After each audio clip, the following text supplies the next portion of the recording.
Hello मेरे शैतानों, कैसे हो आप। अपन चालू करता भाई एक बहुत ही इंपॉर्टेंट वीडियो। ठीक है, देखो स्पेशली वीडियो जो है ना वो इम्पोर्ट स्टूडेंट्स के लिए है। क्यों? क्योंकि भाई बिजनेस स्टडीज के जो सीबीएसई का पेपर भाई वो हो चुका है। ठीक है, तो भाई सारे चैप्टर्स की पूरी एक ही वीडियो भाई अपन कवर करने वाले हैं। ठीक है, पूरा वन शॉट। ठीक, पूरा बिजनेस स्टडीज का क्लास 12। ठीक, तो भाई बने रहना लास्ट तक। ठीक है, खड़ा खड़े जरा जल्दी से लास्ट टाइम रिवीजन अपन खड़ाक से करते हैं। ठीक, तो सबसे पहले भाई देखो मैनेजमेंट का मतलब बाई चांस आ सकता है, वैसे तो अभी तक आया नहीं है। ठीक है, उस तरीके से तो ये क्या बोल रहा है, मैनेजमेंट क्या है भैया? मैनेजमेंट एक प्रोसेस जिसमें भी हम अपना काम किसी और से करवाते हैं। ठीक है, ये हर बार बना रहता है। ठीक है, अभी तक आया नहीं है। इफेक्टिवनेस और इफिशियंसी में डिफरेंस क्या होता है? ठीक है, तो इफेक्टिवनेस में ये क्या होता है, टाइम पे काम करना, और इफिशियंसी मतलब ये कम कॉस्ट पे क्या करना, काम करना। ठीक है, ये भैया रिजल्ट से संबंध रखता है, ये भैया कॉस्ट से करता संबंध रखता है। इसी तरीके से भी थोड़ा बहुत खड़े खड़े जल्दी से कर लेना।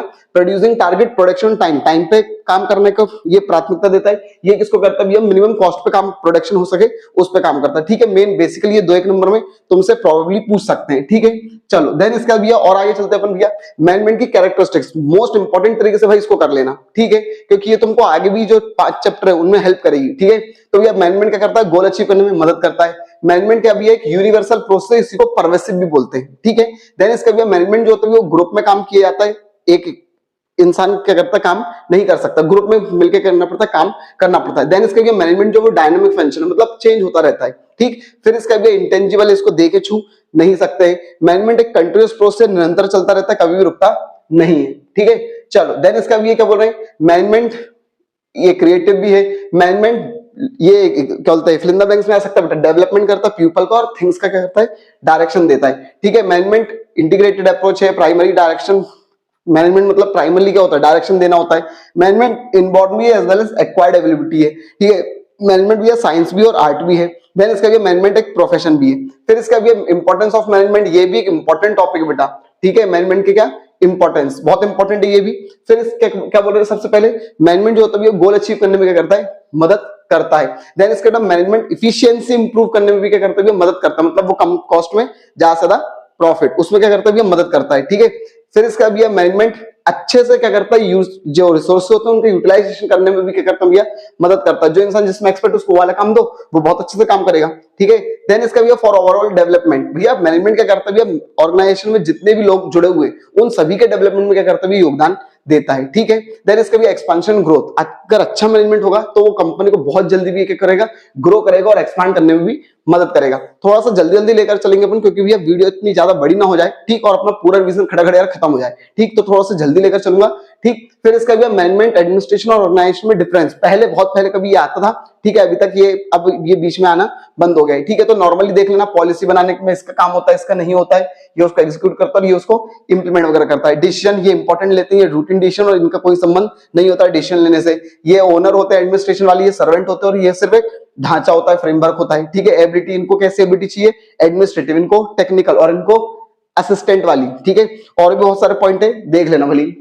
ठीक, चलो अब इसका भी अपन बात करते हैं, ऑर्गेनाइज क्या बोलते हैं, ऑब्जेक्टिव्स ऑफ मैनेजमेंट। मैनेजमेंट के क्या भैया ऑब्जेक्टिव, तो बेटा मैनेजमेंट के 3 ऑब्जेक्टिव होते हैं, ऑर्गेनाइजेशनल, सोशल और क्या भैया अपना पर्सनल। पर्सनल को ही ह्यूमन ऑब्जेक्टिव बोलते हैं। तो ऑर्गेनाइजेशनल ऑब्जेक्टिव में मेन पता क्या होता है भाई, मेन वो ऑर्गेनाइजेशन कैसे चलेगा, प्रॉफिट से। ठीक, तो मेन प्रॉफिट कमाने के लिए भी वो लोग क्या करते हैं, काम करते हैं। ठीक है, तो ऑर्गेनाइजेशन ऑब्जेक्टिव क्या होता है भैया, वो काम, वो ऑब्जेक्टिव जो भैया मेन ऑर्गेनाइजेशन चलाने के लिए क्या करता है, रोल करता है। ठीक है, जिसमें भी हम क्या करते हैं, प्रॉस्पेरिटी और ग्रोथ पाने के लिए काम करते हैं। अब इसमें 3 चीजें होती हैं, सर्वाइवल करना, प्रॉफिट करना, ग्रोथ करना। फिर सोशल ऑब्जेक्टिव में क्या होता है भैया, हम मैनेजमेंट का इसलिए कर रहे हैं ताकि भी हम समाज में, ठीक है, समाज के कुछ उद्देश्यों को क्या कर सके, प्राप्त कर सके। ठीक है, जैसे उनको अच्छा सामान देना है, बेकार सामान नहीं देना है, रीजनेबल प्राइस पर देना है। ठीक है, पब्लिक को एक्सप्लॉइट नहीं करना है, फालतू टाइप का एडवर्टाइजमेंट नहीं बनाना है, इस प्रकार की कुछ चीजें। ह्यूमन ऑब्जेक्टिव में क्या होगा भैया, ह्यूमन ऑब्जेक्टिव में मेन वो किससे संबंध रखेंगे, जो ऑर्गेनाइजेशन में एम्प्लॉइज होते हैं उनसे उनका संबंध रहता है। ठीक है, उनको भी टाइम पर सैलरी देना, उनकी पर्सनल ग्रोथ का ध्यान रखना। ठीक है, पीर रिकॉग्निशन देना, सोशल रिकॉग्निशन देना, ये सब रहता है। अब भैया क्या बोलते हैं, मैनेजमेंट की कुछ जो रिस्पॉन्सिबिलिटीज होती हैं, कोई इंपॉर्टेंट भयंकर इंपॉर्टेंट टॉपिक नहीं है ये वाला।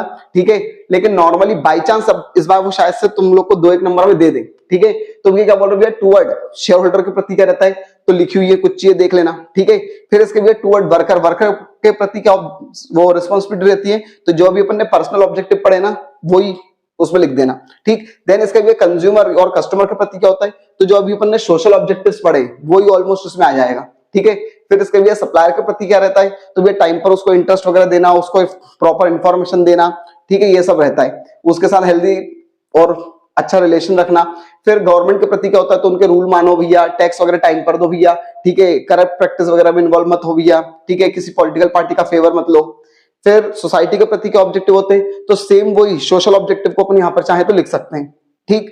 चलो अब इसका भी मैनेजमेंट क्या साइंस है, ठीक। तो पहले तो भैया देखो साइंस क्या होता है उसकी मीनिंग आपको पता होनी चाहिए, ठीक है। ये 2 एक नंबर में भी तुमसे पूछ लेते हो और पिछले एक साल में भी इन्होंने 4 एक नंबर में ये पूछ चुके हैं, ठीक है, कि क्या मैनेजमेंट साइंस है, ठीक है। तो ये पहले तो साइंस क्या होता है वो बता दो। एक सिस्टमेटिक बॉडी ऑफ नॉलेज होता है जो लॉजिकल थिंकिंग वगैरह पर क्या होता है, बेस्ड होता है, ठीक है। तो फिर अब भैया बोलो क्या बोल रहे हैं, क्या भैया मैनेजमेंट साइंस है, तो भैया मैनेजमेंट की और साइंस की कैरेक्टरिस्टिक्स जो होती है उनको कॉमन करके बता दो। अगर हो रही है कॉमन तो है, नहीं हो रही कॉमन तो नहीं है। तो भैया management systematic body of knowledge रखता है, तो हम ये मैनेजमेंट भी रखता है और साइंस भी रखता है, दोनों।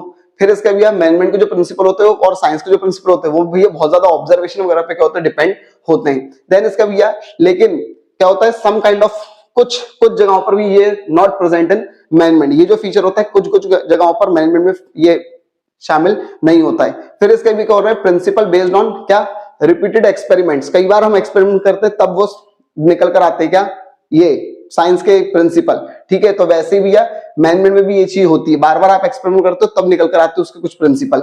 यूनिवर्सल वैलिडिटी, तो ये साइंस के प्रिंसिपल तो वैलिड रहते हैं लेकिन मैनेजमेंट के प्रिंसिपल वैसे के वैसे वैलिड नहीं रहते हैं। तो इसलिए उन लोगों ने क्या बोला कि मैनेजमेंट साइंस तो है लेकिन इनएग्जैक्ट साइंस है, ठीक है, प्योर प्रॉपर साइंस नहीं है, ठीक। देन इसका भी क्या मैनेजमेंट आर्ट है, तो पहले आर्ट मतलब क्या होता है वो देख लो भैया, ठीक है। ये ऑब्जेक्टिव वगैरह में भी वो लोग पूछ सकते हैं। डैश बोलते हैं आर्ट मतलब क्या होता है, कौन सा नॉलेज, तो भैया स्पेशलाइज्ड नॉलेज, ठीक है। प्रोफेशन का भैया एक स्पेशल स्किल, तो उस तरीके से वो ऑब्जेक्टिव में पूछ लेते हैं। फिर इसका भी वो लोग क्या बोल रहे हैं, आप अपने से क्या बोल रहे हैं कि मैनेजमेंट क्या आर्ट है, तो अगर इसको प्रूफ करना है तो इसमें भी ये क्या कर दो, जो आर्ट की कैरेक्टरिस्टिक्स और मैनेजमेंट की उनको क्या करके कॉमन करके बता दो, ठीक। तो भैया सिस्टमेटिक बॉडी ऑफ नॉलेज है, तो हाँ भैया दोनों आर्ट भी और मैनेजमेंट भी दोनों क्या भैया सिस्टमेटिक बॉडी ऑफ नॉलेज है। पर्सनलाइज्ड एप्लीकेशन मतलब अपनी पर्सनल स्किल वगैरह भी लगती है, तो हाँ भैया लगती है। Based on practice and creativity, जितनी ज्यादा प्रैक्टिस करोगे उतनी ज्यादा भैया क्या होगा, निखार आएगा आर्ट में। तो वैसे भी साइंस में भी वो मैनेजमेंट में भी होता है। तो क्या बोल रहे भैया, सम मैनेजर ऑल्सो इंप्रूव करता है। इसका कंक्लूजन देखो, so we can call management as art, तो हाँ भैया मैनेजमेंट आर्ट है क्योंकि तीनों कैरेक्टरिस्टिक्स मिल रही है, ठीक। फिर इसके भी क्या मैनेजमेंट प्रोफेशन है, ठीक। तो ये पहले तो प्रोफेशन क्या होता है, देखो वो ये स्पेशलाइज्ड स्किल, ये ऑब्जेक्ट में पूछ सकते हैं, ठीक है। डैश रिक्वायर्ड स्पेशल स्किल, क्या profession required dash skill special skill, कैसे भी आ सकता है क्वेश्चन घूम के। तो अब इसको प्रूव करो, क्या मैनेजमेंट प्रोफेशन है, तो ये प्रोफेशन की कैरेक्टरिस्टिक्स और मैनेजमेंट की कैरेक्टरिस्टिक्स को क्या कर दो, कॉमन करके बता दो। अगर हो रही है कॉमन तो ठीक, हाँ भैया है, नहीं हो रही तो नहीं है भैया, ठीक है। तो इसको नॉर्मली एक बार देख लेना, ठीक है। ये थोड़ा वैसे इंपॉर्टेंट नहीं है, ठीक, साइंस और आर्ट वाला थोड़ा इंपॉर्टेंट रहता है, ठीक। चलो अब इसका भैया ये देख लेना आप लोग, एथिकल कोड ऑफ कंडक्ट वगैरह होते हैं प्रोफेशन में, ठीक है। तो इसमें भी होने चाहिए लेकिन ये नहीं होते हैं, ठीक है। सर्विस मोटिव, प्रोफेशन में सर्विस देने का काम होता है लेकिन मैनेजमेंट में भी क्या होता है, ज्यादा सर्विस देने का काम नहीं होता, वो मेन प्रॉफिट कमाने के लिए होता है, ठीक है। तो कंक्लूजन क्या निकलता है कि we are not present in management but soon, अभी तक तो भैया प्रेजेंट नहीं है मैनेजमेंट के बहुत से, वो प्रोफेशन की बहुत सी कैरेक्टरिस्टिक्स मैनेजमेंट में, लेकिन जल्दी ही शायद से ये सब इंप्लीमेंट हो जाएगा, ठीक है। तो मैनेजमेंट प्रोफेशन बन जाएगा, अभी नहीं है प्रॉपर, ठीक। अब भैया मैनेजमेंट की कितनी लेवल होती है, इंपॉर्टेंट टॉपिक बेटा, 3 लेवल्स होती है, ठीक है। टॉप में कौन कौन होते हैं नाम लिखे, मिडिल में कौन होते हैं और लोअर में कौन होते हैं, ये नाम वगैरह पता होना चाहिए। टॉप मैनेजमेंट क्या होता है, वो ऑर्गेनाइजेशन का सबसे बड़ा हेड होता है, ठीक है। उसमें कौन कौन लोग होते हैं, ये लोग होते हैं, ठीक। फिर इसका भी इसके फंक्शंस भी बहुत इंपॉर्टेंट है, क्या करता है, ऑब्जेक्टिव बनाता है, क्या करता है भैया, पॉलिसियां बनाता है, ठीक। फिर जितने भी रिसोर्सेज कंपनी में चाहिए उन सबको असेंबल करने का काम करता है और कंट्रोल करने का काम करता है। फिर इसके भी मिडिल मैनेजमेंट क्या होता है, तो भैया टॉप और लोअर के बीच में क्या होता है, एक लिंक की तरह क्या करता है, काम करता है। इसमें कौन कौन लोग शामिल होते हैं, ये लोग सब शामिल होते हैं। फिर इसके भी ये काम क्या है, तो ये पॉलिसी और डिसीजन वगैरह नीचे वालों को बताता है, ऑर्डर देता है, कम्युनिकेट करता है उनसे प्रॉब्लम उनकी, ठीक है, कि तुमको कोई प्रॉब्लम तो नहीं होता लोअर वालों, और उनसे जो सजेशन मिलता है वो ऊपर वालों को बताता है, ठीक है। टॉप और ये लोअर वाले के बीच में लिंक की तरह काम करता है, ठीक। डिपार्टमेंटल के डिसीजंस लेता है। फिर सुपरवाइजरी लेवल मतलब लोअर लेवल मैनेजमेंट, वो कौन होता है, तो ये वो लिंक होता है किसके बीच में, मिडिल और वो कहते हैं वर्कर के बीच में, ठीक है। इसी को भी सुपरवाइजरी और ऑपरेटिव मैनेजमेंट बोला जाता है, ठीक है। इसका मेन काम क्या होता है, एम्प्लॉय के ऊपर सुपरविजन वगैरह करने से होता है। इसमें कौन लोग शामिल होते हैं, ये लोग। अब इसके फंक्शंस क्या हैं, तो अगर इसके फंक्शंस चाहो तो यहां से कर लो, नहीं तो अपन डायरेक्टिंग वाला एक चैप्टर पढ़ेंगे, उसमें सुपरविजन के कोई फंक्शंस रहते हैं सुपरवाइजर के, तो वो चाहो तो वो यहाँ पर लिख सकते हो, ठीक है। बाकी ये भी देख सकते हो आप लोग, ठीक। चलो देन इसका भी क्या करते हैं आगे। अब भैया मैनेजमेंट के फंक्शंस, तो ये मैनेजमेंट के देखो मेन दो फंक्शन होते हैं, एक प्राइमरी फंक्शन और एक सब्सिडरी फंक्शन, ठीक है, सेकेंडरी फंक्शन जिनको बोलते हैं। तो प्राइमरी फंक्शन जो है वो अपने को बहुत अच्छे से करने, ठीक है। प्राइमरी फंक्शन को ही मेन फंक्शन बोलते हैं, उन्हीं को स्टेप्स बोलते हैं और उन्हीं को प्रोसेस बोलते हैं, किसकी, मैनेजमेंट की, ठीक है। और इसको अपन याद कैसे कर सकते हैं, पोस्ट डीसी, पीओएस डीसी, ठीक है। पोस्ट देंगे जब डीसी देखेंगे, डीसी मतलब डीएसएलआर कैमरा, ठीक है। तो पी से प्लानिंग, ओ से क्या ऑर्गेनाइजिंग, एस से स्टाफिंग, डी से डायरेक्टिंग, सी से कंट्रोलिंग। सब्सिडरी फंक्शन क्या भैया, तो सीआईडी एफआरआर, ठीक है। सीआईडी को देखकर फरार हो जाता है इंसान, है ना। तो भैया communication, innovation, decision making, forecasting, representation और रिसर्च, ये इसके क्या रहते हैं भैया, सेकेंडरी फंक्शन है, ठीक। अपने को मेन प्राइमरी फंक्शन करने बहुत अच्छे से करने बेटा, ठीक। यहीं पर याद कर लेना, क्योंकि ये यहीं के ही इसके मीनिंग अगर हो गए तो आगे वाले चैप्टर में अपने को करने की जरूरत नहीं पड़ेगी। प्लानिंग क्या भैया, तो भैया प्लानिंग क्या एक बहुत ही इंपॉर्टेंट और प्राइमरी फंक्शन है मैनेजमेंट का। प्लानिंग मतलब क्या होता है भैया, फ्यूचर में हम क्या करने वाले उसको पहले ही क्या कर लेना, सोच लेना, क्या कैसे करेंगे, क्या करेंगे, how it is to be done, where it is to be done, by whom it is to be done, ये सब हम पहले ही क्या कर लेते हैं, डिटरमाइन कर लेते हैं, ठीक है। चलो फिर इसका ये क्या होता है, ऑर्गेनाइजिंग। तो भैया ऑर्गेनाइजिंग मतलब क्या होता है भैया, चीजों को, कौन सी चीज मतलब ह्यूमन, फाइनेंशियल और फिजिकल रिसोर्सेज को अच्छे तरीके से क्या करना, असेंबल करना, अच्छे तरीके से अरेंज करना, ठीक है, ताकि हमारा जो ऑब्जेक्टिव वो अचीव हो सके। इनके बीच में कोऑर्डिनेशन स्थापित करना। फिर स्टाफिंग मतलब क्या भैया, सही आदमी को सही जगह पर बैठालना, ढूंढना पहले तो और फिर बैठालना, उसी को भी क्या बोला जाता है, स्टाफिंग बोला जाता है। कंपनी में कितने और कैसे लोगों की आवश्यकता है वो पता करना और उनको ढूंढ कर लाना, उसको भी क्या बोलते हैं, स्टाफिंग। फिर डायरेक्टिंग मतलब क्या होता है भैया, डायरेक्टिंग मतलब जब ऊपर वाला व्यक्ति अपने नीचे वाले व्यक्ति को इंस्ट्रक्शन देता है, गाइड करता है, कम्युनिकेट करता है, सुपरवाइज करता है, मोटिवेट करता है, तो उस प्रोसेस को क्या बोला जाता है, डायरेक्टिंग।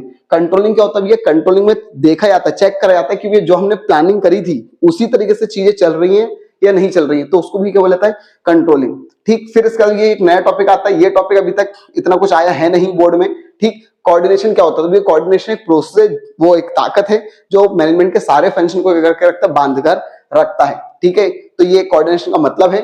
अभी तक ज्यादा कुछ ये आया नहीं है टॉपिक में, ये वाला हमेशा बना रहता है कि शायद आया है, शायद आया है, लेकिन अभी तक नहीं आया, तो प्रोबेबली इस बार शायद आया है, ठीक। तो ये क्या बोल रहे हैं, कोऑर्डिनेशन मतलब क्या होता है, अभी मैंने बताया।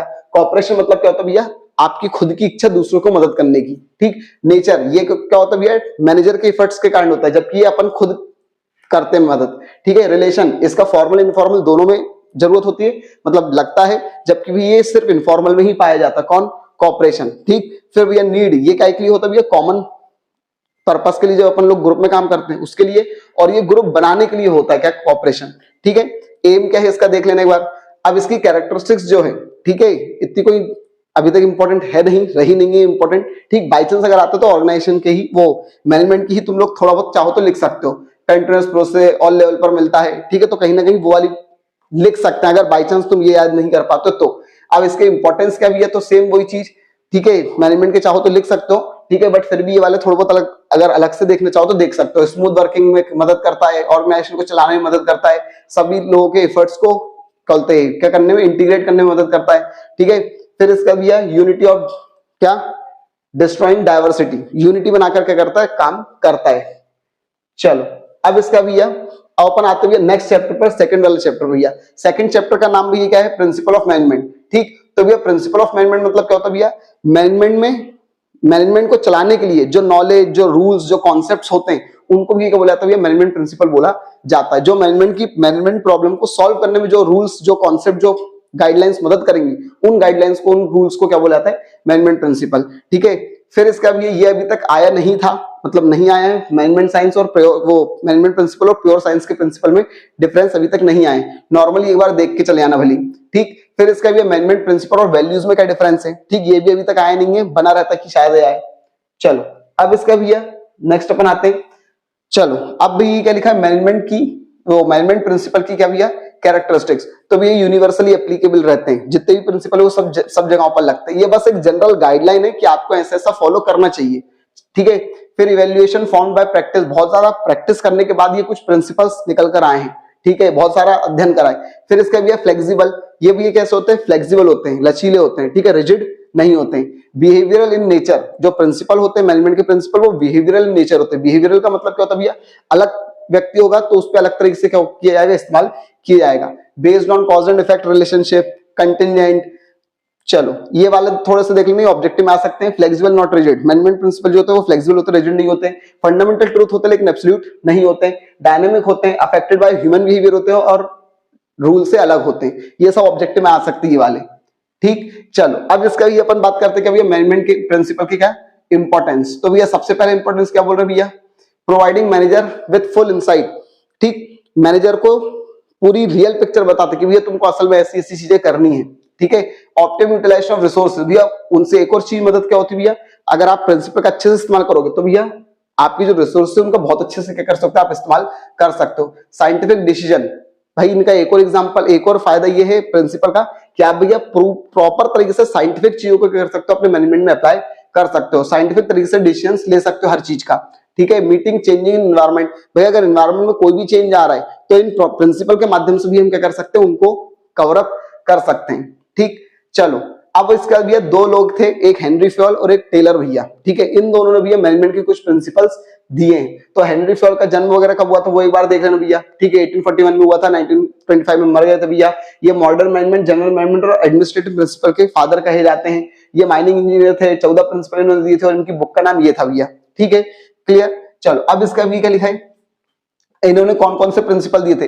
डिवीजन ऑफ वर्क, इन्होंने क्या बोला था भैया, काम को पहले तो छोटे छोटे टुकड़ों में बांटो और जो जिसमें एक्सपर्ट है उसको वाला काम दे दो। ठीक है, कुछ इन्होंने ये बातें कही थी। फिर इसका भैया अथॉरिटी एंड रिस्पॉन्सिबिलिटी, भैया अथॉरिटी और रिस्पॉन्सिबिलिटी दोनों साथ साथ में चलती है। अगर आपने किसी को अथॉरिटी दी तो आपको उसको रिस्पॉन्सिबिलिटी देनी पड़ेगी, रिस्पॉन्सिबिलिटी दी तो अथॉरिटी भी देनी पड़ेगी। ठीक है, फिर इसका भैया डिसिप्लिन, फेयल कहते हैं कि भैया कंपनी में अगर अच्छे तरीके से चलानी है कंपनी तो भैया कंपनी में डिसिप्लिन होना ही चाहिए। फिर इसका भी क्या बोल रहे हैं, unity of command. Unity of command मतलब भैया एक इंसान के ऊपर एक ही बॉस होना चाहिए, उसको उसी से भी क्या मिलनी चाहिए, कमांड मिलनी चाहिए, नहीं तो वो कंफ्यूज हो जाएगा अगर 25 लोगों से उसको कमांड मिलेगी तो। फिर इसका भी unity of direction. Unity of direction का मतलब होता है, अब देखो एक वन पर्सन के ऊपर वन बॉस रहेगा वो तो ठीक है, वो किसमें था, यूनिटी ऑफ कमांड में।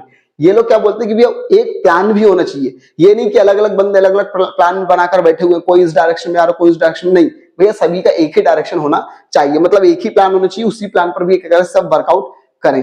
ठीक, फिर इसका भी यूनिटी ऑफ कमांड और यूनिटी ऑफ डायरेक्शन में डिफरेंस अभी तक वैसे तो नहीं आया है। ठीक है, बट थोड़ा बहुत भाई अब क्या हो रहा है भैया, वो लोग क्या करते हैं, पिछले साल का भी जब तुम पेपर देखोगे ना तो उसमें तुमको लगेगा यार एक ऊपर का क्वेश्चन तो हाँ यार थोड़ा बेसिक वाला है, लेकिन नीचे का कोई ना कोई क्वेश्चन उन्होंने ऐसे घुमा कर दिया हुआ है। ठीक है, मतलब थोड़ा डीप में से। ठीक है, तो इस प्रकार से उन्होंने कुछ दिए हुए हैं। ठीक, वैसे तो बिजनेस स्टडीज का पेपर सिंपल ही आता है अधिकतर। ठीक, तो फिर भी ये थोड़े बहुत आर्बिट्रेरी क्वेश्चन जो रहते हैं वो थोड़े बहुत एक बार नॉर्मली देख के जाना बस। ठीक है भैया, मीनिंग अभी अपन ने करा, मोटो क्या होता है, तो डुअल सबऑर्डिनेशन से बचाना और ये ओवरलैपिंग ऑफ एक्टिविटी से बचाना, इसको थोड़ा सा देख लेना बाई चांस ये ऑब्जेक्टिव में आ जाए। ठीक, देन इसका भैया इफेक्ट क्या होता है भैया, इंडिविजुअल एम्प्लॉय पर इफेक्ट होता है, इसमें भैया पूरी ऑर्गेनाइजेशन पे क्या हो जाता है, इफेक्ट हो जाता है। इंपॉर्टेंस का भैया इफिशियंसी इंप्रूव करने के लिए और इसका भैया यूनिटी ऑफ एक्शन लाने के लिए। चलो नेक्स्ट अपन आगे चलते हैं, सबऑर्डिनेशन टू जनरल इंटरेस्ट। भैया फ्योल ने क्या बोला था और एक और प्रिंसिपल क्या दिया था कि भैया तुम सबको अपने पर्सनल हित छोड़ो और सब जनरल इंटरेस्ट पे क्या करो, काम करो। ठीक है, फिर रेम्यूनरेशन, उन्होंने बोला था भैया सही टाइम पर एम्प्लॉय को अपना वेजेस मिल जाना चाहिए और सही तरीके से और सही ईमानदारी से। ठीक है, फिर इसके भैया सेंट्रलाइजेशन डिसेंट्रलाइजेशन। फ्योल ने बोला कि भैया कुछ ताकत कंपनी, जो कंपनी वालों को, जो सेंट्रल लोग होते हैं, जो मेन लोग होते हैं ऊपर वाले, कुछ ताकत उनको उनके हाथ में रखनी चाहिए, लेकिन अधिकतर ताकतों को कर देना चाहिए, बांट देना चाहिए। तो उनको भैया सेंट्रलाइजेशन डिसेंट्रलाइजेशन में क्या करना चाहिए, बैलेंस बनाकर रखना चाहिए। फिर भैया प्रिंसिपल ऑफ स्केलर चेन, ये क्या कहता है भैया कि भैया एक कंपनी में एक चेन होनी चाहिए। ठीक है, कि कौन किससे बात कर सकता है। ठीक है, और वो चेन को स्ट्रिक्टली फॉलो करना चाहिए। ठीक है, कि कौन किसको ऑर्डर दे सकता है, कमांड दे सकता है, कौन किसको सजेशन दे सकता है, कौन किससे रिक्वेस्ट कर सकता है, तो पूरी एक चेन होनी चाहिए। ठीक है, और ये चेन जब टूटती है तो उसको बेटा क्या बोला जाता है, गैंग प्लैंक। ठीक, ये लिखा है बेटा गैंग प्लैंक। ठीक, ये चल अब इसका भी प्रिंसिपल ऑफ ऑर्डर। ऑर्डर क्या कहते हैं भैया, आदेश। आदेश भी क्या होता है भैया, दो प्रकार के ऑर्डर होते हैं, एक सोशल ऑर्डर, एक मटेरियल ऑर्डर। सोशल ऑर्डर क्या कहता है कि हर इंसान होना चाहिए कंपनी में और हर इंसान अपनी जगह पर होना चाहिए। मटेरियल ऑर्डर क्या कहता है भैया, हर चीज कंपनी में होनी चाहिए और हर चीज अपनी जगह पर होनी चाहिए। ठीक, फिर इसका भी क्या होता है, प्रिंसिपल ऑफ इक्विटी। ये क्या कहता है भैया कि भैया जो मैनेजर है उसको अपने नीचे वाले जो सेम लेवल पर जो इंसान है उनके साथ भैया समान तौर पर क्या करना चाहिए, बिहेव करना चाहिए, किसी के साथ पार्शियलिटी वगैरह नहीं करनी चाहिए। ठीक है, चलो देन इसका भी क्या, प्रिंसिपल ऑफ क्या बोलते हैं, स्टेबिलिटी ऑफ पर्सनल। भैया एक इंसान को अगर आपने कोई काम दिया है तो उसको कुछ टाइम तक वो वाला काम करने दो, स्टेबल रखो उसको। ठीक है, नहीं तो तुमने एक दिन ये वाला काम दिया, दूसरे दिन उसको दूसरा काम दे दिया, तीसरे दिन तीसरा, तो वो ना वो सीख पाएगा ना तुम्हारी कंपनी के लिए फायदेमंद है ये चीज। ठीक, इनिशिएटिव का मतलब भैया हर इंसान को क्या करना चाहिए, आगे बढ़कर कदम उठाने चाहिए। ठीक है, और कंपनी को उसको एक्सेप्ट करना चाहिए कि हाँ भैया आपने कुछ खुद से इनिशिएट करा है, खुद से अगर कदम उठाए तो हम आपको बिल्कुल स्वागत करते हैं। कुछ इंप्रूवमेंट अगर हो रहा है तो हम आपको बता देंगे। ठीक है, लेकिन भाई स्वागत करना चाहिए, जिससे भैया एम्प्लॉय क्या रहता है, मोटिवेटेड रहता है। स्पिरिट डीकॉप्स भैया फ्यूल कहते हैं कि भैया कंपनी में टीम स्पिरिट होनी चाहिए, टीम भावना होनी चाहिए, ताकि अपन ज्यादा अच्छे से क्या कर सकते हैं, काम कर सकते हैं। अब भैया अपन आ जाते हैं भैया फ्रेडरिक विंसलो टेलर, मतलब टेलर भैया ने क्या बोला। तो पहले तो भैया टेलर भैया 1856 में पैदा हुए थे और 1915 में मर गए, मतलब बाद में पैदा हुए फ्यूल से और पहले मर गए। ठीक है, ये साइंटिफिक मैनेजमेंट के पापा कहे जाते हैं। इन्होंने बेटा ये कुछ बुक लिखी है, इनको देख लेना। ठीक, और इन्होंने 4 प्रिंसिपल दिए हैं मेन। ठीक, अलग अलग बुकों में अलग अलग कुछ प्रिंसिपल रहते हैं, लेकिन मेन जो भी है अगर अपन एनसीईआरटी के हिसाब से देखें तो 4 उन्होंने दिए हैं। ठीक है, सबसे पहले भैया साइंटिफिक मैनेजमेंट होता क्या है। तो भैया जब मैनेजमेंट में हम साइंटिफिक अप्रोच को इस्तेमाल करते हैं तो उसको साइंटिफिक मैनेजमेंट बोलते हैं। कौन कौन से प्रिंसिपल बेटा दिए उन्होंने, सबसे पहले science not rule of thumb. आप भैया कोई भी चीज अगर कंपनी में करना चाहते हो तो उसको साइंस के बेसिस पे करो, रूल ऑफ थंब के बेसिस पे मत करो। देन इसका भैया हार्मोनी नॉट डिस्कॉर्ड। भैया आप लोग को हार्मोनी मतलब जो एकता रहती है, यूनिटी, उसको बनाकर रखना है, उसको तोड़ना नहीं है। देन इसके भैया कॉपरेशन ऑफ नॉट इंडिविजुअल। भैया आप लोग सब मिलकर काम करो, ये हार्मोनी नॉट डिस्कॉर्ड का ही एक्सटेंड वर्जन है। उन्होंने बोला आप लोग सब ये मिलकर काम करो, अलग अलग काम ऐसे मत करो, इंडिविजुअल टाइप काम मत करो। ठीक है, फिर इसका भी क्या होता है, development of workers to their greatest efficiency. भैया वर्करों को आपको भी क्या करना चाहिए, डेवलप करना चाहिए। ठीक है, अगर वो खुश रहेंगे तो भैया सब खुश रहेगा कंपनी में। ठीक, अब इसका भी ये टेक्निक्स वगैरह है कुछ, तो ये इतना कुछ ये वाली चीज इंपॉर्टेंट नहीं है। फॉर्मल ये फोरमैनशिप वगैरह बस इतना ध्यान रखना है। ये भैया फॉर्मल फोरमैनशिप किसने दी थी, टेलर ने, ऑब्जेक्टिव में आ चुका है। ठीक है, फिर इसका भी ये देखो, ये टाइम स्टडी, मोशन स्टडी, इनको थोड़ा सा देख लेना। ठीक है, 2 नंबर भी आ सकते हैं और डिफरेंस वगैरह भी आता है इसका। बेटा टाइम स्टडी में क्या होता है, हमको ये देखना है कि भैया कितना काम लगता है कोई चीज करने में और कितना लगना चाहिए। फिर इसका भी मोशन स्टडी में हम ये चेक करते हैं कि जो वर्कर जो काम कर रहा है वो अपने लिम्स, हैंड मूवमेंट, इन सबको किस तरीके से मूव कर रहा है। ठीक, करना चाहिए या नहीं करना चाहिए वो देखना। फिर मेथड स्टडी, भैया कोई भी काम करने की एक अच्छी मेथड क्या रहती है, एक आइडियल तरीका क्या रहता है, वो हम इसमें देखते हैं। फटीग स्टडी मतलब क्या होता है भैया, हर इंसान कुछ टाइम के बाद क्या हो जाता है भैया, थक जाता है। तो भैया कंपनी को ये देखना चाहिए कि भैया कितने टाइम के बाद उसको रेस्ट की जरूरत पड़ती है। ठीक है, फिर इसका भैया ये डिफरेंशियल फीस बेस्ड सिस्टम, ये भी यही टेलर ही लेकर आया था कि जो इंसान जितना अच्छा मेहनत से काम करे उसको उतना वेजेस दो, नहीं तो मत दो। ठीक है, मेंटल रिवॉल्यूशन मतलब क्या होता है, ये 2 नंबर में अलग से पूछ सकते हैं वो लोग। ठीक है, कि भैया मेंटल रिवॉल्यूशन मतलब भैया मैनेजमेंट और एम्प्लॉय दोनों को एक दूसरे के प्रति अपना आउटलुक चेंज करना पड़ेगा। ठीक है, इनको भी इनको समझना पड़ेगा और इनको भी इनको समझना पड़ेगा। ठीक है, और ये सब कब हो पाएगा, जब ज्यादा से ज्यादा प्रॉफिट होगा तो ये भी खुश रहेंगे भैया। मेंटल रिवॉल्यूशन मतलब दिमाग से शांति, तो भैया ज्यादा प्रॉफिट होगा तो कंपनी भी खुश, और ये लोग इनको एम्प्लॉय को ज्यादा सैलरी देंगे तो ये भी खुश। ठीक, टाइम स्टडी, मोशन स्टडी में डिफरेंस बहुत इंपॉर्टेंट टॉपिक है, कई बार आ चुका है। मीनिंग अभी अपन ने करा। देन इसका ये सीक्वेंस, ये पहले किया जाता है, ये बाद में किया जाता है। फिर इसके भी एपरेटस क्या इस्तेमाल किया जाता है, तो स्टॉप वॉच से हम कर सकते हैं टाइम स्टडी, और इसमें कैमरा यूज करते हैं। फिर भी स्टडी क्या की स्टडी की जाती है, वर्क आवर, घंटे, इन सब की स्टडी की जाती है, और इसमें एक अच्छा तरीका की स्टडी की जाती है। इसका मेन मकसद क्या है, इफिशियंसी बढ़ाना उसकी, और इसका मकसद क्या भैया, लेबर के जो फालतू के मूवमेंट है उनको वो रिड्यूस करना। भैया साइंटिफिक मैनेजमेंट के एडवांटेज क्या है, अभी तक ये आया नहीं है वैसे तो, लेकिन नॉर्मली देख लेना। ठीक है, सिंपल लैंग्वेज में लिखा है, समझ में आएगा। चलो देन इसका भी अपन बात करते हैं, ये थोड़ा सा इंपॉर्टेंट आ चुका बेटा, कि भैया वर्कर साइंटिफिक मैनेजमेंट को अपोज क्यों करते हैं, या फिर साइंटिफिक मैनेजमेंट के क्या बुरी बातें। मल्टीप्लिसिटी ऑफ कमांड, बहुत लोगों से भैया उनको क्या मिलता है, ऑर्डर मिलता है, तो इसलिए वो लोग हेजिटेट करते हैं। क्यों, क्योंकि भैया टेलर ने 8 बॉस स्कीम दी थी, ध्यान रखना टेलर ने दी थी, तो भैया 8 लोगों से उनको सुनना पड़ता है। तो इतने लोगों की सुनेंगे तो क्या भाई पगला जाएंगे वो तो। रिजिड कंट्रोल, अब इतने सारे लोग कंट्रोल रखेंगे तो भैया वो लोग घबराएंगे कि यार हर कोई आता है, काम हो गया, ये हो गया, वो हो गया, तो भाई रिजिड कंट्रोल से वो क्या होते हैं, घबराएंगे। देन इसका भी क्या होगा, एक्सप्लॉइटेशन। भैया उन लोग को क्या करा जाता है, 1 पॉइंट प्रोग्राम क्या भैया टेलर का, कि भैया बस एम्प्लॉइयों से काम कराओ, भयंकर से भयंकर तरीके से काम कराओ, ज्यादा से ज्यादा। ठीक, तो उनका एक तरीके से क्या होता है, एक्सप्लॉइटेशन होता है, काम ज्यादा करवाते हो, वेजेस उस हिसाब से देते नहीं हो। मोनोटोनी, टेलर कहता है जो इंसान जिसमें एक्सपर्ट है उसको वो वाला काम दो, सालों साल वो इंसान वही वाला काम करेगा तो कहीं ना कहीं बोर हो जाएगा। ठीक है, एंटी ट्रेड यूनियनशिप वगैरह कर सकते हो। फिर इसके बाद टेलर और फ्यूल में डिफरेंस, ये भी कई बार आया हुआ है। ठीक है, टेलर फ्यूल में डिफरेंस या फिर टेलर के व्यू और फ्यूल के व्यू में डिफरेंस, वो एक ही बात है सब। तो भैया सबसे पहले भी है क्या, टेलर किस पे कंसर्न करता है, Taylor concern techniques and principle and are concern with work efficiency, work को इफिशियंसी बढ़ाने में इसका मेन फोकस था। और इसका मैनेजमेंट की इफिशियंसी, किसका, फ्यूल का। लेवल, ठीक है। तो बेटा ये टेलर की जो स्टडीज है वो लोवेस्ट लेवल के लिए वहां से चालू होती है, जबकि ये हाईएस्ट लेवल से चालू होती है फ्यूल की स्टडी, ठीक है। किस पे इंफेसिस कराए, तो वर्क पर, और इसमें भैया मैनेजमेंट के मैनेजर्स के काम पर, ठीक है। फिर इसके भैया फोकस, किस पे फोकस दिया है, laid focus on elimination of wasteful movement, फालतू के मूवमेंट वगैरह को हटाओ, इन पर ध्यान दिया। और इन्होंने क्या बोले भैया, कुछ ऐसे प्रिंसिपल वगैरह डेवलप करो जिससे भैया इंप्लॉय वगैरह की मदद हो सके, ठीक है। मेजर कंट्रीब्यूशन क्या था, पर्सनैलिटी, यूनिटी ऑफ कमांड, इसमें फॉलो नहीं होती उसमें फॉलो होती है, ठीक है। एबिलिटी, प्लेस ऑफ स्टडी, इन्होंने कहा स्टडी करी, अमेरिका में, इसने कहा स्टडी करी भैया, फ्रांस में, ठीक है। पहले क्या थे, तो ये मैकेनिकल इंजीनियर वगैरह थे, और ये क्या था भैया, ये फ्यूल क्या थे, माइनिंग इंजीनियर, ठीक है। किस पर स्ट्रेस दिया वो देख लेना एक बार, ठीक। चलो अब इसके भी कॉल रहे हैं, इन दोनों में सिमिलरिटी वगैरह क्या है, ठीक है। रिलेट करते हैं relevance of Taylor and Fayol's principle, similarity वगैरह है, तो इतना कुछ इंपॉर्टेंट नहीं है वाला टॉपिक, ठीक है। देख लेने वाला टॉपिक नॉर्मली, ठीक। चलो सिक्स सिग्मा, काइजन, ये सीबीएसई वगैरह के लिए थोड़ा बहुत इंपॉर्टेंट रहता है, ठीक है। एक बार चाहो तो देख सकते हो, बाई चांस अगर कुछ आता है तो अलग से, ठीक है। चलो अब नेक्स्ट वाला अपन भैया चैप्टर पर चलते हैं। कौन से चैप्टर भैया, चैप्टर नंबर 3, ठीक है।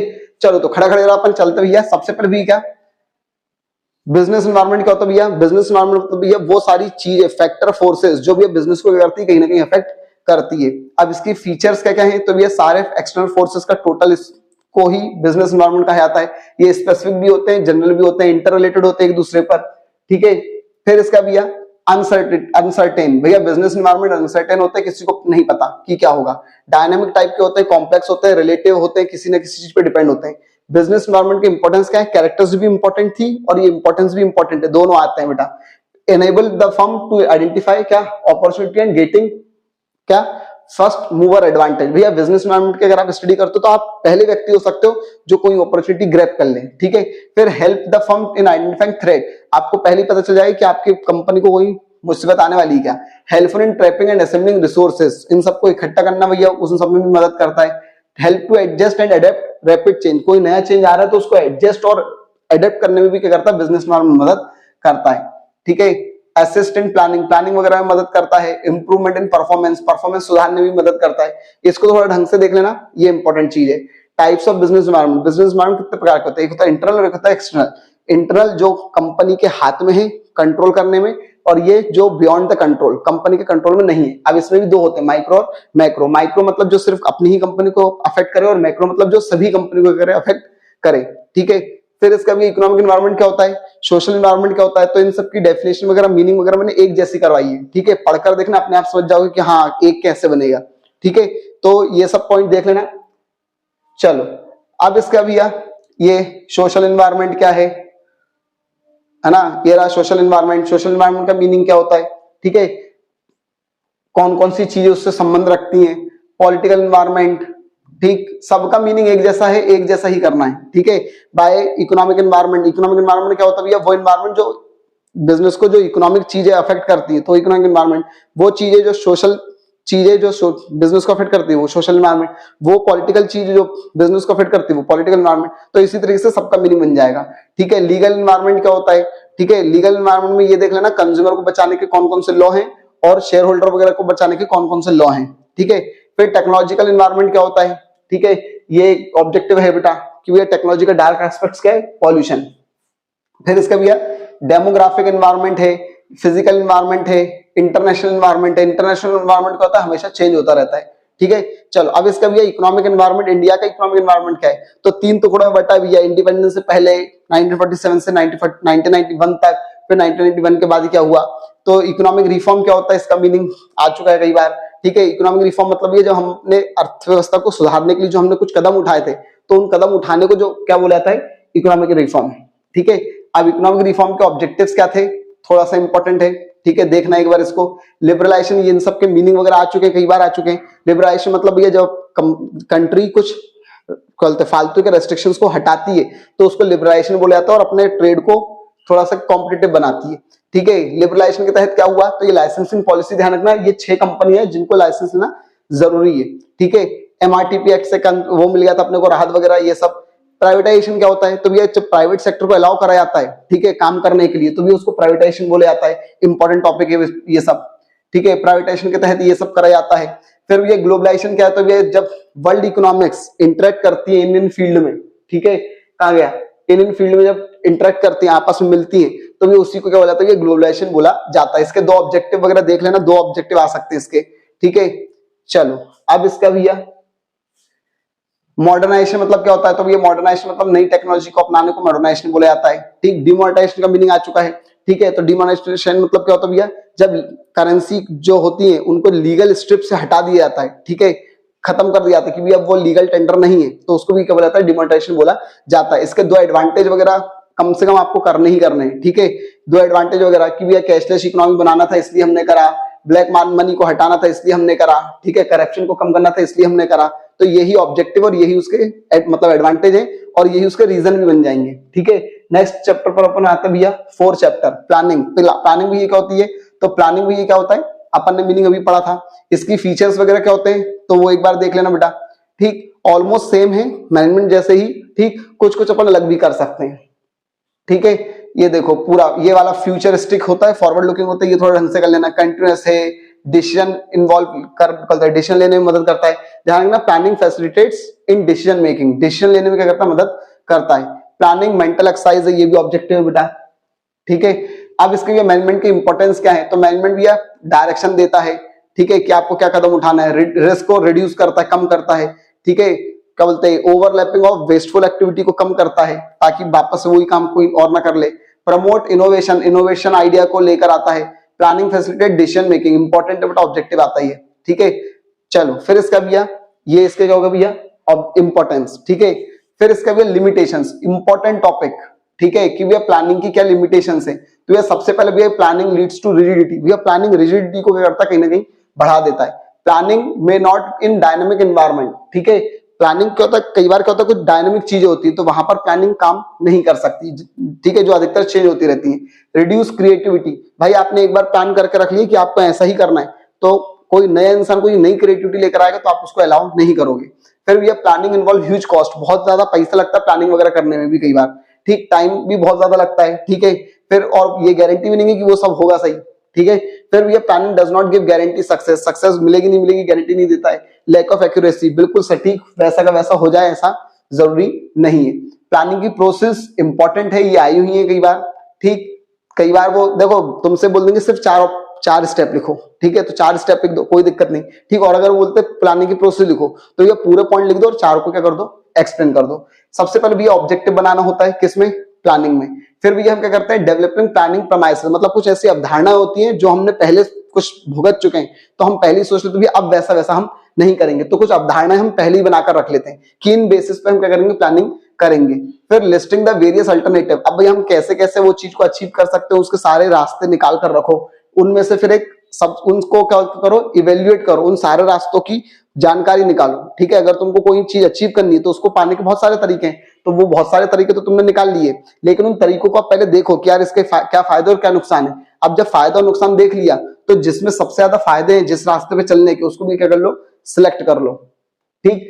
देन इसका भैया इंप्लीमेंटिंग द प्लान, अब भैया उस प्लान को जो आपने डिसाइड करो उसको लागू कर दो और उसको time to time follow up लेते रहो, ठीक। अब बेटा प्लान कितने प्रकार के होते हैं, standing plan, single use plan. Standing plan वो होते हैं जो कई बार बार इस्तेमाल किए जाते हैं, रूटीन वर्क के लिए होते हैं, इसका मतलब ये रिकरिंग नेचर के होते हैं। सिंगल यूज प्लान वो प्लान होते हैं जो बस एक ही बार इस्तेमाल किए जाते हैं, बार बार नहीं किए जाते हैं, इसका मतलब ये नॉन रिकरिंग नेचर के होते हैं, ठीक है।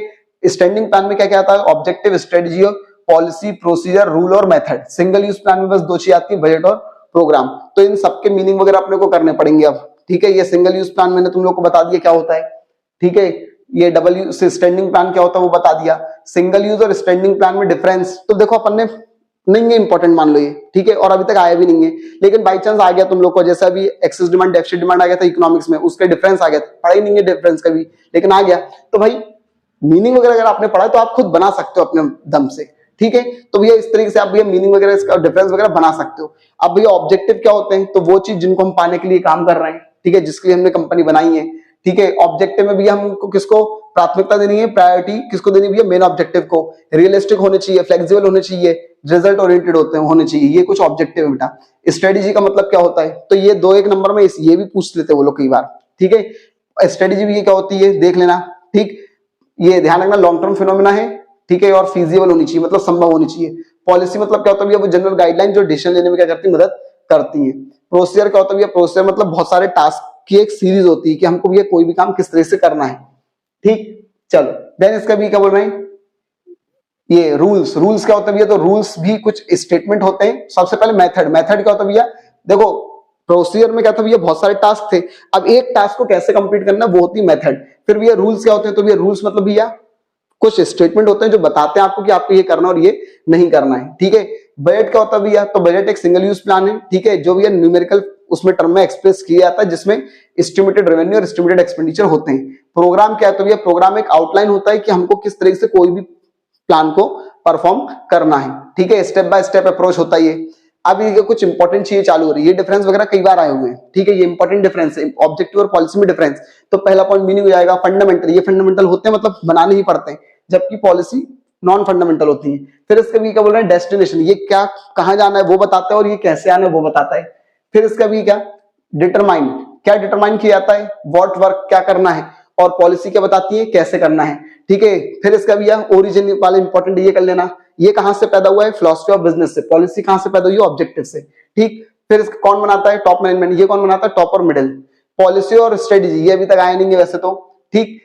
मीनिंग वगैरह देख लेना, गाइडलाइन, डेलीगेशन। डेलीगेशन मतलब इनको ये ऑब्जेक्टिव बेटा, डेलीगेशन मतलब किसी और को सौंपना, बताना। तो ये पॉलिसी हम बता सकते हैं लेकिन स्ट्रेटेजी हम बता नहीं सकते, ऑब्जेक्टिव बेटा वो। पॉलिसी और प्रोसीजर ये डिफरेंस इंपॉर्टेंट है, आ चुका है और आ भी सकता है ये, ठीक। तो पहला पॉइंट मीनिंग हो जाएगा। सेकंड पॉइंट भैया कौन बनाता है, तो टॉप, ये कौन बनाता है भैया, लो, मिडिल और लोअर। रिप्रेजेंट, ये क्या बताता है, मैनेजमेंट का एटीट्यूड, ये क्या बताता है कि काम को कैसे क्या करना है, रूटीन टास्क को, ठीक है। ब्रिज, किसके बीच में ब्रिज बनाता है भैया, ऑब्जेक्टिव और परफॉर्मेंस, ये किसके बीच में बनाता है, एक्टिविटीज और रिजल्ट्स के बीच में। नेचर, ये ब्रॉड, जनरल, फ्लेक्सिबल होते हैं, ये भैया डिटेल और स्पेसिफिक होते हैं, ठीक। फिर इसका भैया रूल और मेथड इंपॉर्टेंट, ठीक है, ये भी इंपॉर्टेंट है। ये तीन डिफरेंस थोड़े से इंपॉर्टेंट भैया। मीनिंग पहले तो कर लेना, कर चुके अपन। गाइड, ये क्या करता है, बिहेवियर कैसा रखना है, ये क्या बताता है, टास्क कैसे करना है। कंपलसरी, ये कंपलसरी इनको फॉलो करना पड़ता है वैसे के वैसे, ये वैसे के वैसे कंपलसरी नहीं होते हैं। फिर इसका भैया एम, इसका मकसद डिसिप्लिन लाना होता है कंपनी में, इसका मकसद क्या होता है, इफिशियंसी और इकोनॉमी लाना होता है, ठीक है। पर्टेन, ये बिहेवियर को लेकर चलता है, ये वर्क को लेकर चलता है, ठीक है। पेनाल्टी, अगर आपने रूल तोड़े तो पेनाल्टी लगेगी, मेथड तोड़ोगे तो पेनाल्टी नहीं लगेगी। बाकी ये सब इतने इंपॉर्टेंट वैसे नहीं है, ठीक है।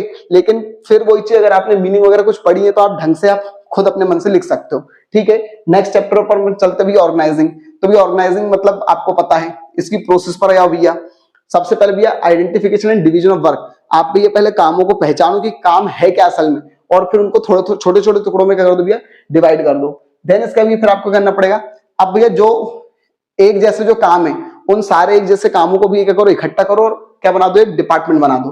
फिर भैया कोई ना कोई व्यक्ति को वो वाले डिपार्टमेंट की क्या दे दो, जिम्मेदारी दे दो, असाइनिंग ड्यूटी। और फिर भैया क्या करो, establishing authority and reporting relationship. अब इन जितने लोगों को डिपार्टमेंट वगैरह बनाया है, उन सबको एक जनरल मैनेजर के नीचे रख दो, ठीक है, कि भैया तुम सबको इसको भी कह देना भैया, इस मैनेजर को रिपोर्टिंग वगैरह करना है, ठीक है। तुम इसको बताना कि तुमने क्या काम करा क्या नहीं करा, और ये तुमसे पूछेगा, ठीक है। अब इसका भी ऑर्गेनाइजिंग की क्या इंपॉर्टेंस है, तो भैया सबसे पहला इंपॉर्टेंस भी ये स्पेशलाइजेशन लेकर आता है कंपनी में, ठीक है। रोल क्लियरिटी, ये बताता है कि तुमको करना क्या भैया, ठीक। क्लियरिटी इन वर्किंग रिलेशनशिप, किसका काम क्या है, कौन किससे कैसा रिलेशन रखेगा, ठीक है, वो सब भी कौन बताता है, ऑर्गेनाइजिंग। फिर वही चीज अच्छे से चीजों को इस्तेमाल करने में कौन मदद करेगा, क्या भैया, ऑर्गेनाइजिंग। ये तुमने हर बार देखा होगा, मैनेजमेंट में भी, प्लानिंग में भी, इसमें भी।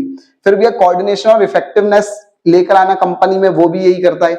एडॉप्शन ऑफ चेंज, अगर भैया कोई नया चेंज आता है कंपनी में तो उसको इंप्लीमेंट करने में, अपनाने में तो प्लानिंग वगैरह मदद कर देगा, मतलब प्लानिंग वगैरह बता देगा कैसे करना है, लेकिन उसको असल में लागू किन के ऊपर होगा, ऑर्गेनाइजेशन के ऊपर। तो भैया उनको अपनाने में क्या करता है, मदद करता है। एक्सपांशन करने में मदद करेगा, डेवलपमेंट ऑफ पर्सनल में क्या करेगा, मदद करेगा। फिर इसका भैया ऑर्गेनाइजेशन स्ट्रक्चर क्या होता है, तो इसको थोड़ा सा देख लेना, ये इंपॉर्टेंट नहीं, मतलब इसका मीनिंग नहीं पूछा अभी तक। ऑर्गेनाइजेशन स्ट्रक्चर क्या होता है भैया, network of job, position, responsibility, authority, ठीक है। सीधी बात है भैया, ऑर्गेनाइजेशन स्ट्रक्चर एक ढांचा होता है जिसमें भैया सबके रूल्स, रेगुलेशन, राइट्स, ड्यूटीज सब डिफाइंड रहते हैं कि कौन क्या काम करेगा, कैसे काम करेगा, कौन किससे जुड़ा हुआ है, ठीक है। जनरल मैनेजर, फिर उसके नीचे बहुत सारे मैनेजर, फिर उनके असिस्टेंट मैनेजर, फिर उनके नीचे भैया क्लर्क वगैरह, फिर लेबर वगैरह। तो ये क्या बन गया, एक प्रकार का ढांचा। इन सबकी राइट वगैरह बता दी कि तुमको क्या करना है क्या नहीं करना है, ठीक है। अब इसके लिए फैक्टर अफेक्टिंग, तो ये पिछले साल आ चुका है कि भैया एक ढांचा बनाने में कौन कौन सी चीजें अफेक्ट करती हैं, ठीक है, कि ये ढांचा बड़ा होगा छोटा होगा कैसा होगा। तो सबसे पहले भी ऑब्जेक्टिव, कंपनी का ऑब्जेक्टिव क्या है उस पर डिपेंड करेगा। सेकंड पॉइंट साइज, अगर आपका कंपनी का साइज बहुत बड़ा है तो आपके जो ढांचा मैंने बताया नहीं, ढांचा भी हो जाएगा बहुत ज्यादा बड़ा हो जाएगा। ठीक है, नेचर ऑफ एक्टिविटी, आप कैसे काम कर रहे हो, अगर आप भैया सिर्फ ट्रेडिंग वाला काम कर रहे हो, इधर से सामान लिया उधर बेचा, तो छोटा ऑर्गेनाइजेशन स्ट्रक्चर हो जाएगा। बड़ा अगर आप मैन्युफैक्चरिंग वगैरह कर रहे हो तो बड़ा ऑर्गेनाइजेशन स्ट्रक्चर लगेगा। एरिया ऑफ ऑपरेशन, आप सिर्फ भैया छोटे से एरिया में काम कर रहे हो तो कम छोटा ऑर्गेनाइजेशन स्ट्रक्चर, नहीं तो बड़ा लगेगा। ठीक है, टेक्नोलॉजी, एबिलिटी ऑफ एम्प्लॉय, ये थोड़ा सा देख लेना भाई। अगर आपके एम्प्लॉय में बहुत अच्छी एबिलिटी है, वो एक ही इंसान बहुत सारे काम संभाल सकता है, तो ऑर्गेनाइजेशन स्ट्रक्चर छोटा लगेगा। और अगर एबिलिटी नहीं है तो फिर बड़ा ऑर्गेनाइजेशन स्ट्रक्चर लगेगा। अब दो प्रकार के ऑर्गेनाइजेशन स्ट्रक्चर होते हैं, फंक्शनल और डिविजनल। ठीक है, फिर भैया डिविजनल में भी दो होते हैं, प्रोडक्ट और टेरिटोरियल। तो इन सब का मीनिंग भी एक जैसे अपन कर सकते हैं। ठीक है, फंक्शनल स्ट्रक्चर क्या होता है, जब हम स्ट्रक्चर बनाते हैं लेकिन किसके हिसाब से, काम के हिसाब से, कि कौन क्या काम करेगा, तो उसके हिसाब से ऑर्गेनाइजेशन बनाता है तो वो फंक्शनल होता है। इसके एडवांटेज डिसएडवांटेज दो आपको कम से कम करने ही है, क्योंकि ये दो नंबर में भी कई बार पूछ लेते हैं। और एक आध बार इन्होंने ऐसा करके पूछ लेते कि मान लो फंक्शनल के दो एडवांटेज भी लिख दो, दो डिसएडवांटेज भी लिख दो 4 नंबर में, तो इसलिए भी इनके दो तो आपको कम से कम करने ही करने हैं। ठीक है, फंक्शनल ऑर्गेनाइजेशन स्ट्रक्चर क्या किस में मदद करता है, स्पेशलाइजेशन में मदद करता है, इजी सुपरविजन करता है। ठीक है, ये सब देख लेना। ठीक, चलो ये उसका वो है डायग्राम वगैरह। ठीक, उसकी बुरी बातें, दो बुरी बातें भी आपको करके जानी है। ठीक है, दो बुरी बातें क्या भैया, ठीक, ये उन लोग के लिए बता रहा हूँ, ये चीजें ये जो डीप में पढ़ते हैं। ठीक है, बाकी तो फिर नॉर्मल बस डिफरेंस, ऑब्जेक्टिव, कैरेक्टरिस्टिक्स ये सब पढ़ के चले जाओ, खत्म बात भैया। ठीक है, फंस जाएगा तो अच्छी बात है। ठीक है, जो नॉर्मल पढ़ना चाहते कि बस भैया हमसे इतना नहीं हो पाएगा, भूल जाएंगे। ठीक है, फिर भैया डिफिकल्टी इन अचीविंग ऑर्गेनाइजेशन गोल, भैया इनकी बुरी बात क्या है, गोल अचीव करने में मतलब नहीं हो पाते हैं सफल। डिक्रीज कोऑर्डिनेशन करने में थोड़ा सा डिक्रीज हो जाते हैं। डिपार्टमेंटल हेड्स का कुछ अलग ही एटीट्यूड वगैरह हो जाता है। ठीक है, रिस्पॉन्सिबिलिटी फिक्स नहीं हो पाती है। अब डिविजन स्ट्रक्चर क्या होता है, तो ये उसका मीनिंग, जब हम प्रोडक्ट और टेरिटोरी के हिसाब से ऑर्गेनाइजेशन को बनाते हैं तो वो डिविजनल होता है। ठीक है, इसका ये रहा भैया चार्ट वगैरह, इस तरीके मतलब डायग्राम आप समझने के लिए। डिविजनल के क्या एडवांटेज है, तो सेम वही चीज, स्पेशलाइजेशन, प्रोडक्ट स्पेशलाइजेशन लेकर आता है, नए वो डिसीजन बहुत जल्दी हो जाते हैं, अकाउंटेबिलिटी फिक्स हो जाती है। सीधी बात है, जो उसका एडवांटेज वो इसके डिसएडवांटेज हो गए, जो इसके जो उसके डिसएडवांटेज है वो इसके एडवांटेज हो गए। ठीक है, तो एक किसी का एडवांटेज डिसएडवांटेज कर लो, अपने आप दूसरे बन जाते हैं। ठीक है, डिसएडवांटेज क्या है, तो कॉन्फ्लिक्ट हो जाता है। ठीक है, कॉस्ट बढ़ जाती है फालतू, ये सब। अब फंक्शनल और डिविजनल में डिफरेंस, ठीक है, थोड़ा इंपॉर्टेंट है ये वाला भी। ठीक है, बहुत प्रॉपर तरीके से कंटिन्यूअसली नहीं आए, एक आध बार कुछ आया बस। ठीक है, फॉर्मेशन ये फंक्शन पे डिपेंड करता है, ये प्रोडक्ट वगैरह पे डिपेंड करता है। स्पेशलाइजेशन ये फंक्शनल स्पेशलाइजेशन होता है, ये प्रोडक्ट स्पेशलाइजेशन होता है। रिस्पॉन्सिबिलिटी इसमें फिक्स हो जाती है, इसमें करते हैं, इसमें डिफिकल्ट होता है, इसमें करते हैं इजी तरीके से हो जाती है। ठीक है, देख लेना नॉर्मली। कॉस्ट क्या होती है, ठीक है, ऑटोनॉमी, तो इसमें ज्यादा ऑटोनॉमी नहीं रहती, उसमें ज्यादा ऑटोनॉमी रहती है। कंट्रोल इसमें इजी रहता है, उसमें डिफिकल्ट, ये थोड़ा ढंग से देखकर जाना, ऑब्जेक्टिव में आ जाते हैं ये लोग। फॉर्मल और इनफॉर्मल, ठीक है, इंपॉर्टेंट, एक और इंपॉर्टेंट टॉपिक, ये तो इंपॉर्टेंट भाई। फॉर्मल ऑर्गेनाइजेशन क्या होता है, तो भैया वो ऑर्गेनाइजेशन जिसमें सभी के राइट्स ड्यूटीज डिफाइन है, तो वो फॉर्मल है। इनफॉर्मल क्या होता है, जिनमें सभी के राइट्स ड्यूटीज डिफाइन नहीं है, कि कौन किससे बात करेगा, कैसे बात करेगा, क्या काम करेगा, नहीं डिफाइन, तो वो इनफॉर्मल होता है। ठीक है, इनके भी दो दो एडवांटेज और डिसएडवांटेज आपको करके जाने ही हैं। जो अभी मैं बता रहा था ना, दो एडवांटेज और दो डिसएडवांटेज लिख दो, वो इसके आ चुके हैं। ठीक है, तो भैया क्या बोल रहे हैं भैया, एडवांटेज क्या है, सिस्टमेटिक काम करते हैं, ऑर्गेनाइजेशन गोल अचीव करने में मदद करता है, ओवरलैपिंग ऑफ एक्टिविटी नहीं होती है, कोऑर्डिनेशन वगैरह में मदद मिलती है, तो ये सब इसका एडवांटेज है। और इसके डिसएडवांटेज क्या है, तो डिसीजन लेने में बहुत देर हो जाती है, ignorance of social need, employ की जो सोशल नीड होती है उन पे ध्यान नहीं दिया जाता है, एम्फेसिस ऑन वर्क ओनली, सिर्फ और सिर्फ काम पे क्या करा जाता है, ध्यान दिया जाता है। तो आप चाहो तो जो उसका एडवांटेज है वो इसके डिसएडवांटेज बना देना, किसके, इनफॉर्मल के। ठीक है, और जो उसका डिसएडवांटेज है वो इसका एडवांटेज बना देना। ठीक है, क्लियर। चलो अब इसका भैया बाकी देख सकते हो। फिर इसका भैया फॉर्मल इनफॉर्मल में डिफरेंस इंपॉर्टेंट है बेटा ये वाला। सबसे पहले पॉइंट मीनिंग कर लेना, ओरिजिन कहां से हुआ भैया। फिर भैया अथॉरिटी, तो भैया इसको मैनेजमेंट से अथॉरिटी मिलती है, इसको भैया पर्सनल क्वालिटियों से अथॉरिटी मिलती है। बिहेवियर, ये रूल्स को डायरेक्ट करता है, ये बिहेवियर को डायरेक्ट करता है। ठीक है, there is no set of behaviour pattern. फिर इसका भैया फ्लो ऑफ कम्युनिकेशन, एक स्केलर चेन में फ्लो होता है, इसमें हर कहीं फ्लो जाता है। नेचर, ये रिजिड होता है, ये फ्लेक्सिबल नेचर का होता है। लीडरशिप, इसमें मैनेजर सी लीडर होते हैं, इसमें लीडर मैनेजर हो भी सकता, नहीं भी हो सकता है। फॉर्मेशन, ये मैनेजमेंट बनाते हैं, ये मैनेजमेंट नहीं बनाते हैं। साइज, ये जनरली लार्ज होते हैं, ठीक है, जबकि ये स्मॉल ही होते हैं। फिर भी ये लाइफ, ऑब्जेक्टिविटी, ये सब नीचे वाले बेटा ये लॉन्ग लाइफ चलते हैं फॉर्मल वाले, और इनफॉर्मल टेम्पररी टाइप के लिए होते हैं। ठीक, इंपॉर्टेंट टॉपिक आ गया भैया एक और नया अपना, delegation of authority. Delegation of authority क्या होता है भैया, ठीक। तो भैया डेलीगेशन ऑफ अथॉरिटी मतलब क्या भाई, जब ऊपर वाला अपना नीचे वाले व्यक्ति को कुछ थोड़ा सा काम सौंपता है तो उसको भी डेलीगेशन ऑफ अथॉरिटी बोला जाता है। ये एलिमेंट एक बार आ चुके हैं अभी पिछले साल ही भैया। सबसे पहले रिस्पॉन्सिबिलिटी, तो भैया रिस्पॉन्सिबिलिटी मतलब ये वो जिम्मेदारी, ठीक है, उस जिम्मेदारी को भी क्या बोला जाएगा, जो जिम्मेदारी आपको सौंपी गई उस जिम्मेदारी को क्या बोला जाएगा, रिस्पॉन्सिबिलिटी बोला जाएगा, जो सुपरवाइजर सुपीरियर ने सबऑर्डिनेट को दी है, ठीक है। फिर सेकंड पर भी क्या आता है, सेकंड पे आता है भैया अथॉरिटी। अब आपको भैया रिस्पॉन्सिबिलिटी मतलब वो जिम्मेदारी, और अथॉरिटी मतलब ये क्या, उस जिम्मेदारी को पूरा करने के लिए अगर आपको थोड़ी सी ताकत भी दी है तो उस ताकत को क्या बोला जाता है, अथॉरिटी। अब एक मिनट, दो चीज होगी। अब तीसरा एलिमेंट क्या होता है भैया, अकाउंटेबिलिटी। अब आपको जब जिम्मेदारी दी, उसको पूरा करने के लिए ताकत भी दी, तो अब आप भैया उसके लिए क्या हो भैया, जवाबदेह हो, ठीक है। तो accountability means subordinate will be answerable for the non completion of task. भैया अगर तूने वो वाला काम नहीं करा तो उसके लिए तू आंसरेबल है, ठीक है। फिर इसका भी creating accountability, the third and final step of delegation. Delegation की ये थर्ड स्टेप होती है एक तरह से, एलिमेंट भी यही है, स्टेप्स भी यही है, ठीक है। Accountability means answerable to final outcome, ठीक।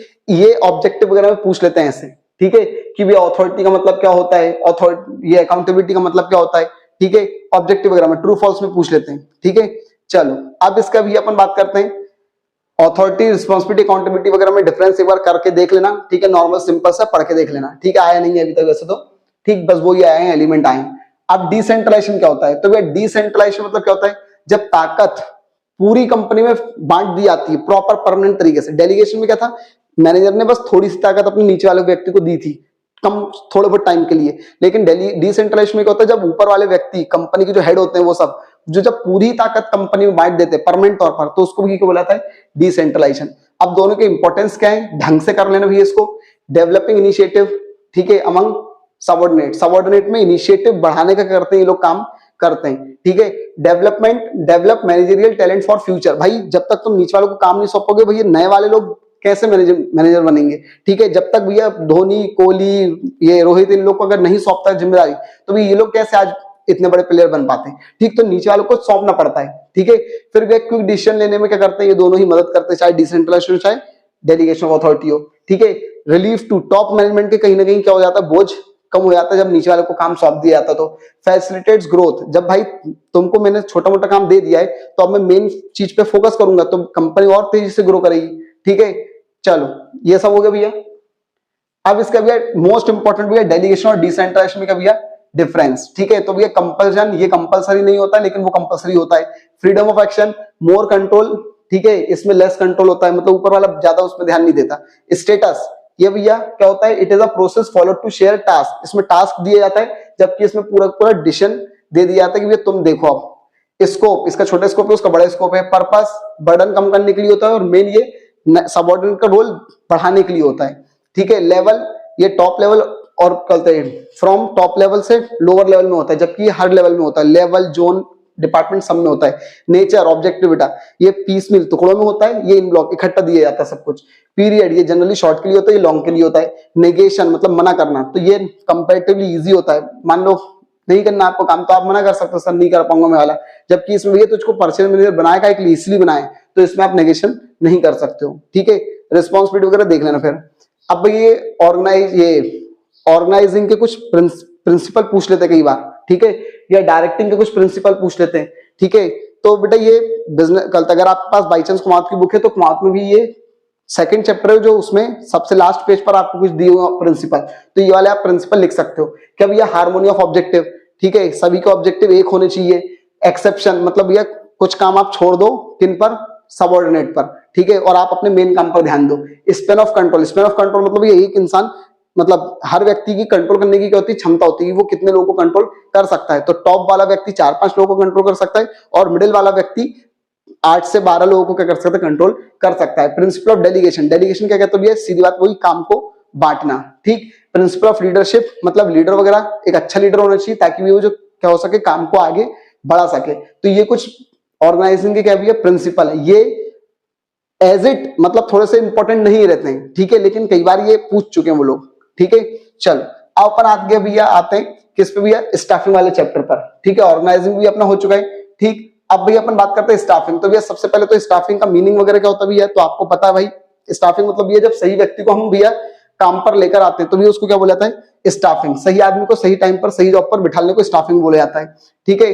फिर इसका भी इसके कुछ इंपॉर्टेंस वगैरह हैं, तो भैया रोल वगैरह डिसाइड करने में मदद करता है, ठीक है। प्लेसिंग राइट पर्सन, सही आदमी को सही जॉब पर बिठाने के में काम करता है।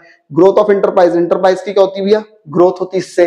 फिर इसका भी क्या बोल रहे हैं, अच्छे तरीके से ह्यूमन रिसोर्सेज को हम क्या कर सकते हैं, इस्तेमाल कर सकते हैं, ठीक है। बहुत सारे पॉइंट हैं। अब ये स्टाफिंग की कैरेक्टर वो प्रोसेस क्या है, ठीक है। तो भैया सबसे पहले भी क्या होता है, सबसे पहले हम मैन पावर रिक्वायरमेंट, हमारी कंपनी में कितने लोगों की आवश्यकता है वो देखते हैं। फिर भैया उनको रिक्रूट करना चालू करते हैं। अब रिक्रूटमेंट का मतलब क्या होता है वो भी देख लेना पीछे भी, है ना। फिर भैया हम उनको सेलेक्ट करते हैं, ठीक है। फिर इसका भी हम उनका प्लेसमेंट और ओरिएंटेशन करते हैं, ठीक। फिर इसका भी हम उनको ट्रेनिंग वगैरह दे देते हैं। फिर उनका परफॉर्मेंस अप्रेजल करते हैं। देन इसका भी उनका प्रमोशन के बारे में सोचते हैं। अगर अप्रेजल में अच्छा हुआ है परफॉर्मेंस तो फिर उसका भी हम उनको कंपनसेशन वगैरह देते हैं, मतलब पैसा वगैरह, ठीक। तो ये उसकी कुछ प्रोसेस है, ये पूरी प्रोसेस वगैरह लिखी हुई है बेटा, ठीक है।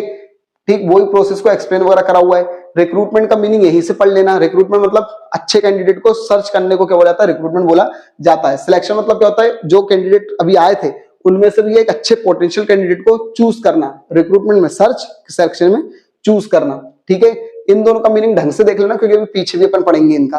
फिर भैया प्लेसमेंट देना, ट्रेनिंग, ट्रेनिंग का मीनिंग देख लेना। ट्रेनिंग मतलब भैया एम्प्लॉय के जॉब स्किल, जॉब नॉलेज और एफिशिएंसी को बढ़ाना, ठीक है। सीधी बात है, उसका जो थ्योरेटिकल नॉलेज था उसको प्रैक्टिकल नॉलेज में कन्वर्ट करना। डेवलपमेंट का मीनिंग भी देख लेना, पीछे भी अपन पढ़ेंगे। डेवलपमेंट मतलब ये एक continuous educational long term process है, ठीक है, जिसमें आप अपने मन से कुछ ना कुछ क्या करते हो, सीखते हो, ठीक। चलो ये सब पूरी प्रोसेस अपन पहले ही पढ़ चुके हैं अभी, ठीक। अब भी अपन बात करते हैं रिक्रूटमेंट क्या होता है। तो अभी अपन ने पढ़ा रिक्रूटमेंट क्या होता है। अब रिक्रूटमेंट की स्टेप्स क्या है, नॉर्मल इंपॉर्टेंट नहीं है। रिक्रूटमेंट करने के दो तरीके, इंटरनल और एक्सटर्नल। जब कंपनी के अंदर से ही किसी को ढूंढते हैं, ठीक है, तो वो इंटरनल रिक्रूटमेंट होता है। जब हम कंपनी के किसी बाहर से ढूंढते हैं तो वो एक्सटर्नल होता है। ध्यान रखना रिक्रूटमेंट के कितने सोर्स हैं, दो ऑब्जेक्टिव बताइए। अब इंटरनल में कौन कौन से होते हैं, प्रमोशन, डिमोशन, ट्रांसफर और एक्स एम्प्लॉय। नीचे व्यक्ति को बैठे को ऊपर बिठा दिया प्रमोशन, ऊपर वाले को बिठा नीचे कर दिया तो वो डिमोशन। एक जगह से दूसरी जगह भेज दिया लेकिन लेवल सेम है तो ये वो ट्रांसफर। एक्स एम्प्लॉय, जो छोड़कर जा चुका था उसी को वापस से बुला लिया तो वो एक्स एम्प्लॉय होता है। ये भी इंटरनल का पार्ट है, मतलब इंटरनल का वो है। अब ये इंटरनल के एडवांटेज वगैरह क्या होते हैं, तो इंपॉर्टेंट है ये चीज भी थोड़ी सी, ठीक। इसके एडवांटेज कर लेना तो उसके डिसएडवांटेज हो जाएंगे, किसके, एक्सटर्नल के। और इसके डिसएडवांटेज कर लोगे तो उसके एडवांटेज हो जाएंगे, अपने आप हो जाएगा, ठीक है।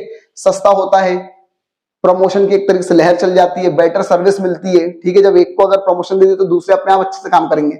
मोटिवेट हो जाती है पूरी कंपनी, ठीक है। रेफरेंस की जरूरत नहीं होती क्योंकि जाने पहचाने व्यक्ति है, नॉलेज उसको पहले से ही कंपनी का, ये एडवांटेज है। अब डिसएडवांटेज क्या भैया, प्रमोशन, कई बार इनएफिशिएंट लोग का भी क्या जाता है, प्रमोशन हो जाता है सीनियरिटी के बेसिस पर। रेस्ट्रिक्टेड चॉइस, बहुत ही कम चॉइस होती है हमारे पास, ठीक है, कंपनी के अंदर से ही ढूंढना पड़ता है।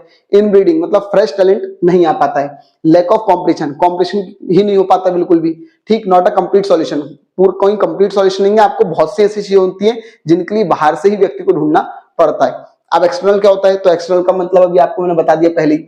एक्सटर्नल के चार तरीके, ध्यान रखना ये इंपॉर्टेंट है। वो लोग बोल देंगे एक्सटर्नल सोर्स के चार बताइए, ठीक है, एग्जांपल बताइए। तो भैया सबसे पहले भैया डायरेक्ट रिक्रूटमेंट। डायरेक्ट रिक्रूटमेंट वगैरह मतलब ये क्या होता है, गेट वगैरह पर लिख दो, डायरेक्ट वो लोग आते हैं, खत्म बात। कैजुअल कॉलर मतलब जिन्होंने पहले रिज्यूम वगैरह दिए थे उनको अब हम बुलाते हैं बाद में, ठीक है। मीडिया एडवर्टाइजमेंट, आप भी एडवर्टाइजमेंट के माध्यम से क्या कर सकते हो, खबर वगैरह छपा सकते हो कि कंपनी में ऐसे ऐसे लोगों की आवश्यकता है, वहां से भी फिर लोग पढ़कर आ जाएंगे। इंप्लॉयमेंट एक्सचेंज मतलब ये क्या होता है, गवर्नमेंट की एक वेबसाइट वगैरह रहती है, ठीक है, ऑफिस रहता है, वहां पर भी आप जाकर अपने आप को रजिस्टर करवाओ, ठीक है। वहां से कंपनी के बारे आपको कॉल करवा सकती है, ठीक है। कंपनी को जैसे लोग चाहिए वो वहां पर इंफॉर्मेशन मांगते हैं कि भैया ऐसे कोई लोग है क्या आपके पास, बस वहां से आपको कॉल कर लेंगे, ठीक। Placement agency and management consultant, ठीक है। यही अभी ये एम्प्लॉयमेंट एक्सचेंज वाला काम अगर कोई प्राइवेट इंसान करेगा तो उसको बेटा अपन क्या बोल देंगे, प्लेसमेंट एजेंसी और मैनेजमेंट कंसल्टेंट। कैंपस रिक्रूटमेंट मतलब जब एजुकेशनल इंस्टीट्यूट वगैरह से कंपनियां उठाती है तो उसको ये क्या बोला जाता है, क्या, कैंपस रिक्रूटमेंट, ठीक है। कोई इंप्लॉय ने अपने रिश्तेदार को रिकमेंड करा तो वो भी एक्सटर्नल का तरीका है, ठीक है। लेबर कॉन्ट्रैक्टर, कॉन्ट्रैक्टर से डायरेक्ट बात कर ली कि इतने लेबर की जरूरत है, भेज दो, ठीक है। एडवर्टाइजमेंट, वेब पब्लिशिंग, ये सब किसके हैं, एक्सटर्नल के हैं, ठीक है। फैक्ट्री गेट पर बोल दिया। अब इंटरनल और एक्सटर्नल सोर्स में डिफरेंस, इंटरनल रिक्रूटमेंट और एक्सटर्नल में, ठीक है। इंपॉर्टेंट है मीनिंग, अभी अपन ने करा। टाइम, कम टाइम लगता है, इसमें ज्यादा टाइम लगता है। इकोनॉमी, ये सस्ता होता है, ये महंगा होता है। क्वालिटी, इसमें लिमिटेड चॉइस होती है, इसमें अच्छी चॉइस मिलती है, वाइड चॉइस, ठीक है। मोरल, एम्प्लॉय का मोरल इसमें बढ़ जाता है, इसमें थोड़ा सा डाउन हो जाता है, ठीक है। बहुत सारे पॉइंट देख लेना, स्कोप वगैरह भी है, ठीक। अब सिलेक्शन क्या होता है भैया, तो सिलेक्शन एक प्रोसेस है चूजिंग की, एक पोटेंशियल कैंडिडेट को हम चूज करते हैं। सिलेक्शन की प्रोसेस क्या है, तो ये एज सच इतनी इंपॉर्टेंट नहीं है भैया, ठीक है, नॉर्मल बस देख लेना, नहीं इंपॉर्टेंट, बस पहली स्टेप ध्यान रखना, क्या बोलते हैं भैया, प्रिलिमिनरी स्क्रीनिंग की जाती है, ठीक है। सिलेक्शन की पहली स्टेप क्या है, ऑब्जेक्टिव पूछ लेते हो लोग, ठीक है, तो ये होता भैया, ठीक। फिर टेस्ट लिया जाता है भैया, फिर इसका भैया टेस्ट वगैरह होगा, टेस्ट वगैरह के बाद भी क्या होता है, फिर एम्प्लॉयमेंट वो उसका इंटरव्यू वगैरह लिया जाता है, रेफरेंस चेक करा जाता है, सिलेक्शन डिसीजन लिया जाता है कि उसको करें या नहीं करें, फिर मेडिकल एग्जामिनेशन वगैरह करवाया जाता है, फिर इसका भैया जॉब ऑफर की जाती है उसको, मतलब अपॉइंटमेंट लेटर, फिर कॉन्ट्रैक्ट ऑफ एम्प्लॉयमेंट को कॉन्ट्रैक्ट वगैरह कर लिया जाता है साइन। अब भैया रिक्रूटमेंट और सिलेक्शन में डिफरेंस, मोस्ट इंपॉर्टेंट टॉपिक ये वाला भी, ठीक है, कई बार आया हुआ है। तो भैया रिक्रूटमेंट और वो सिलेक्शन की अभी अपन ने भैया मीनिंग पढ़ी थी, वहां से मीनिंग कर लेना। स्टेज, तो भैया रिक्रूटमेंट पहले करा जाता है, सिलेक्शन उसके बाद किया जाता है। लेवल, ये जनरली लोअर लेवल के लिए यूज किया जाता है, ये सब हर लेवल के लिए करा जाता है। मीन्स और एंड, ये एक मीन्स है जबकि वो एक एंड है, खत्म। एम्प्लॉयमेंट एक्सचेंज जैसी इसमें रिक्रूटमेंट में व्यवस्था रहती है, लेकिन सिलेक्शन की ऐसी कोई व्यवस्था नहीं रहती है। प्रोसेस सिंपल है, वो कॉम्प्लेक्स एक्टिविटी है, पॉजिटिव ऑब्जेक्टिव बेटा। रिक्रूटमेंट पॉजिटिव एक्टिविटी से बुलाया जाता है, जबकि सिलेक्शन नेगेटिव है, क्योंकि कुछ लोग को भगाया भी जाता है। ट्रेनिंग मतलब क्या होता है अपन पहले पढ़ चुके हैं, ट्रेनिंग के नीड्स क्या हैं, ठीक है, तो ये वाला टॉपिक आ चुका है एक बार। तो भैया ट्रेनिंग के बेनिफिट्स क्या हैं, नीड क्या है, ऑब्जेक्टिव क्या है, तो टाइम क्या बोलते हैं, रिड्यूस लर्निंग टाइम, ठीक है भैया। हम ट्रेनिंग का एक बेनिफिट क्या होता है भैया, कि भैया एम्प्लॉय जब सीख लेता है उसके बाद उसको कम टाइम लगता है कोई भी काम करने में, बेटर परफॉर्मेंस, अब भैया वो अच्छे तरीके से परफॉर्म दे सकता है। फिर इसका भी एटीट्यूड फॉर्मेशन, उससे एक अच्छा एटीट्यूड बिल्डअप होगा कि हाँ यार ये वाला काम मुझको आता है, ठीक है, नहीं तो नहीं आता तो ऐसे रहता है फिर इंसान। फिर इसके भी aids in help in solving operational problem. आप जब उसको ट्रेनिंग दे दी तो वो ऑपरेशनल प्रॉब्लम खुद ही सॉल्व कर देगा, कि मशीन नहीं चल रही, क्या हो गया क्या नहीं होगा, सब खुद ही कर लेगा मैनेज, ठीक है। मैन पावर नीड को मैनेज करने के लिए हम ट्रेनिंग देते हैं। Help for adopt change, training इसलिए भी दी जाती है, कई बार कोई नया चेंज आ रहा है कंपनी में तो उसको अडॉप्ट करने के लिए। अब भैया एजुकेशन और ट्रेनिंग में डिफरेंस, ठीक है, नॉर्मली देखकर जाना हर बार लगा रहता है कि यार शायद से ये इंपॉर्टेंट है, ठीक है। तो भैया टाइप ऑफ नॉलेज कैसा दिया था, जनरल नॉलेज, इसमें भैया प्रैक्टिकल नॉलेज दिया था। स्कोप इसका वाइड है, इसका नैरो है। रिलेशन इसका ओवरऑल नॉलेज से है और उसका भैया स्पेसिफिक नॉलेज से। पार्टिसिपेशन, इसमें नॉन मैनेजर लोग पार्टिसिपेट करते हैं, इसमें मैनेजर लोग पार्टिसिपेट करते हैं। पीरियड, लॉन्ग पीरियड होता है, ये शॉर्ट पीरियड होता है, ठीक है। कॉस्ट गवर्नमेंट उठाती है तो खुद उठाओगे, यहाँ पर एम्प्लॉयर उठाता है, मतलब जो कंपनी वाला रहता है वो उठाता है आपका खर्चा वगैरह, ठीक। फिर इसका भी ट्रेनिंग और डेवलपमेंट में डिफरेंस, पहला पॉइंट चाहो तो ये मीनिंग कर सकते हो, डेप्थ ऑफ नॉलेज, तो इसमें भैया टेक्निकल स्किल वगैरह आपको सिर्फ चाहिए, और इसमें ये आपकी कॉन्सेप्चुअल ह्यूमन स्किल ये सब का डेवलपमेंट होता है। सुइटेबिलिटी, ये ट्रेनिंग टेक्निकल स्टाफ के लिए होता है, जबकि ये मैनेजर स्टाफ के लिए होता है। नेचर, ठीक है, nature and the method used, ये on the job training use करता है, ये off the job training use करता है। फोकस और पर्पस, इसका मेन पर्पस क्या होता है भैया, प्रेजेंट रिक्वायरमेंट के लिए, और डेवलपमेंट हम क्या के लिए करते हैं, फ्यूचर रिक्वायरमेंट के लिए, ठीक। टाइम शॉर्ट पीरियड के लिए होता है, लॉन्ग पीरियड के लिए होता है। इनिशिएटिव वगैरह, आपका बॉस आपसे बोलता है करो ट्रेनिंग, और यहाँ पे आप खुद से इनिशिएट करते हो, ठीक है। ड्यूरेशन इसका शॉर्ट होता है, उसका लॉन्ग होता है। सेंट्रल, ये वर्क सेंटर्ड होता है, वो पर्सन सेंटर्ड होता है, मतलब मुझको क्या सीखना, मुझको अपने आप का डेवलपमेंट करना है, ठीक है। ओरिएंटेशन, ये जॉब ओरिएंटेड होता है, ये कैरियर के लिए होता है।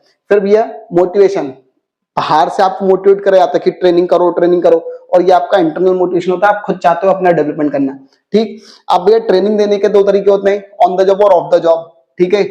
ऑन द जॉब में क्या क्या आता है, अप्रेंटिसशिप प्रोग्राम आता है, ठीक है, एक एक्सपर्ट एम्प्लॉय के अंतर्गत आपको बिठा दिया जाता है कि सीखो भी ये काम, ठीक है। कोचिंग होता है, इंटर्नशिप ट्रेनिंग होता है, जॉब रोटेशन होता है, ये सब किस में आता है, ऑन द जॉब में। और ऑफ द जॉब मतलब ये कॉन्फ्रेंस फिल्म दिखा दी जाती है, ठीक है, केस स्टडी दे दी जाती है, कंप्यूटर मॉडलिंग, विजुअल ट्रेनिंग, और ये प्रोग्राम इंस्ट्रक्शन। इन दोनों के बीच में डिफरेंस थोड़ा सा इंपॉर्टेंट है, आया हुआ है, ठीक। मीनिंग वगैरह कर लेना, जब जगह पर जहां पे काम किया जाता है वहीं पर आपको ट्रेनिंग दी जाती है तो वो ऑन द जॉब होता है। Away from work place of the job होता है। व्हेन अडॉप्टेड, कब अडॉप्ट की जाती है, जब आप ये सिद्धांत पर चल रहे हो कि करते करते सीखो तो ऑन द जॉब, और अगर आपका ये सिद्धांत पर अपना रहे हो कि भैया पहले सीखो फिर करो तो आप ऑफ द जॉब करोगे। प्लेस ऑफ ट्रेनिंग, कहां दी जाती है ट्रेनिंग, एट वर्क प्लेस, और ये अवे फ्रॉम वर्क प्लेस। फिर सूटेबिलिटी, ये किसके लिए सूटेबल है, टेक्निकल लोगों के लिए और ये मैनेजरियल लोगों के लिए। ट्रेनर कौन होता है, तो वही कंपनी का एक्सपीरियंस जो वर्कर रहता है वही ट्रेनर रहता है। इसमें अलग से भी एक प्रोफेशनल को ट्रेनिंग वो देता है। इसके टाइप्स क्या है ये सब लिखे। ऑन द जॉब ट्रेनिंग क्या क्या में कौन कौन आते हैं, तो ये अभी मैंने तुम लोग को बताया, ठीक है। फिर इसका ये कोचिंग वगैरह, ठीक है। इंटर्नशिप ट्रेनिंग, तो इंटर्नशिप ट्रेनिंग का तो ये जॉइंट वेंचर होता है कंपनियों का और ऑर्गेनाइजेशन, जो एजुकेशन इंस्टीट्यूट होते हैं वो लोग खुद आपस में मिलकर कर लेते हैं कि तुम आके हमारे यहाँ पर सीखो, तो वो होता है इंटर्नशिप ट्रेनिंग। ठीक है, ध्यान रखना। वो इसके पहले जो अपन ने पढ़ा था अप्रेंटिसशिप, अप्रेंटिसशिप में क्या मिलता है, तो स्टाइपेंड मिलता है, जो काम सीखता है उसको क्या मिलता है, स्टाइपेंड। ठीक है, जॉब रोटेशन कहाँ होता भी है, तो जॉब रोटेशन मेन कहाँ पे पॉपुलर है, बैंक में। ठीक है, ऑफ द जॉब की भी आप लोगों को मैंने बता दी थी। ठीक है, क्लियर। चलो, तो ये भी अपना चैप्टर हो गया स्टाफिंग। अब अपन आते हैं डायरेक्टिंग वाले चैप्टर पर। तो डायरेक्टिंग का मतलब भैया क्या होता है, तो डायरेक्टिंग एक क्या भैया प्रोसेस है, मीनिंग अपन पहले पढ़ चुके हैं, जिसमें भैया सुपरवाइज जो सुपीरियर रहता है वो अपने सबऑर्डिनेट को ये सब काम करता है। ठीक, फिर इसका भैया डायरेक्टिंग की फीचर्स क्या क्या है, तो ये डायरेक्टिंग इनिशिएट्स एक्शन, एक्शन लेने में क्या करता है भैया, आपको मजबूर कर देता है। ठीक है, प्लानिंग में तो बताया जाता है कि आपको एक्शन ऐसे ऐसे लेना है, डायरेक्टिंग करवाता है कि एक्शन लो अब। ठीक है, फिर भैया कंटिन्यूइंग फंक्शन, भैया ये निरंतर चलता रहता है, रुकता नहीं है कभी भी। ठीक है, देन इसका भैया डायरेक्टिंग टेक्स प्लेस फ्रॉम, क्या बोलते हैं, एट एवरी प्लेस, डायरेक्शन हर जगह पर होता है। ठीक है, हर लेवल पर हर जगह पर लगता है। Directing flow from top to bottom, ऊपर से नीचे फ्लो होता है डायरेक्टिंग। ह्यूमन एलिमेंट, डायरेक्टिंग किसकी की जाती है, ह्यूमन लोगों की जाती है। ठीक है, परफॉर्मेंस ओरिएंटेड, इसमें परफॉर्म किया जाता है। ठीक है, अब भैया डायरेक्टिंग इंपॉर्टेंस क्या है, तो इनिशिएट करने के लिए मजबूर करता है कि आप कदम उठाओ भैया। To integrate employees efforts, employ के एफर्ट्स को इंटीग्रेट करने का क्या करता है, काम करता है। मीन्स ऑफ मोटिवेशन, डायरेक्टिंग के द्वारा ही हम क्या कर सकते हैं, लोगों को मोटिवेशन दे सकते हैं। बैलेंस्ड इन ऑर्गेनाइजेशन, ऑर्गेनाइजेशन में एक बैलेंस बनाने का काम कौन करता है, यही डायरेक्टिंग करता है। ठीक, फैसिलिटेट चेंज, कोई चेंज आता है तो उसको सहायता के हिसाब से, ठीक है, अपनाने में मदद करता है, लेकिन उसको कैसे अपनाना है तो उसको फैसिलिटेट करता है, धीरे धीरे आपको समझाता है चीजों को।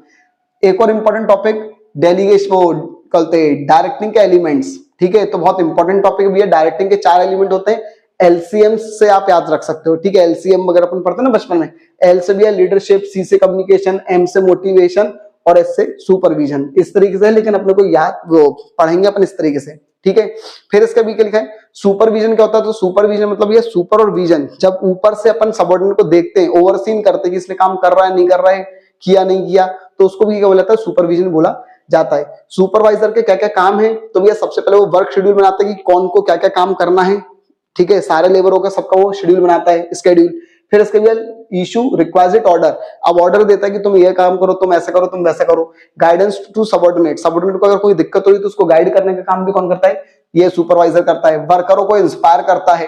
ठीक है, डिसिप्लिन लेकर आता है कंपनी में। ठीक, ये सब ग्रीवियंस प्रॉब्लम को दूर करता है उन लोग की, तो ये सब उसके काम रहते हैं, किसके, सुपरवाइजर के।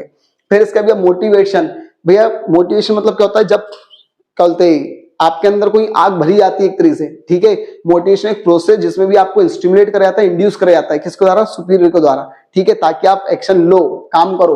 ठीक है, मतलब हम जो चाहते हैं आप उसमें इंटरेस्ट लो, सीधी बात है। ठीक, फ्यू रिलेटेड, अब ये इसमें एक होता है मोटिव, एक होता है मोटिवेशन, एक होता है मोटिवेटर।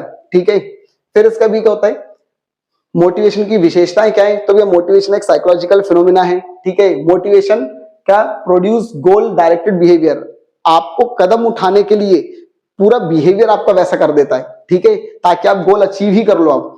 फिर इसका भी motivator can be positive, motivation positive भी हो सकता है और नेगेटिव भी हो सकता है भैया। ठीक है, फिर इसका भी मोटिवेशन एक बहुत ही कॉम्प्लेक्स प्रोसेस है, क्योंकि हर इंसान को अलग तरीके से मोटिवेट करा जाता है। ठीक है, मोटिवेशन एक डायनामिक और कंटिन्यूअस प्रोसेस है भैया। मोटिवेशन की इंपॉर्टेंस क्या है, तो ये ह्यूमन एक्शन को क्या करता है भैया, ह्यूमन फोर्स को एक्शन में क्या कर देता है, कन्वर्ट कर देता है, उनको कदम उठाने में मजबूर कर देता है। Improvement in the efficiency of worker, worker की इफिशियंसी बढ़ जाती है इससे। ठीक है, आपको मोटिवेट कर दे तो आप भयंकर तरीके से काम करते हो। अकम्प्लिशमेंट ऑफ ऑर्गेनाइजेशनल गोल, आप कंपनी के गोल अचीव करने में मदद मिलेगी। एब्सेंट कम हो जाती है, अगर आपको मोटिवेट कर दिया तो आप बहुत मेहनत से काम करते हो, एब्सेंट कम करोगे। इंक्रीज एम्प्लॉय मोरल, एम्प्लॉय का मोरल क्या हो जाएगा, बढ़ जाता है।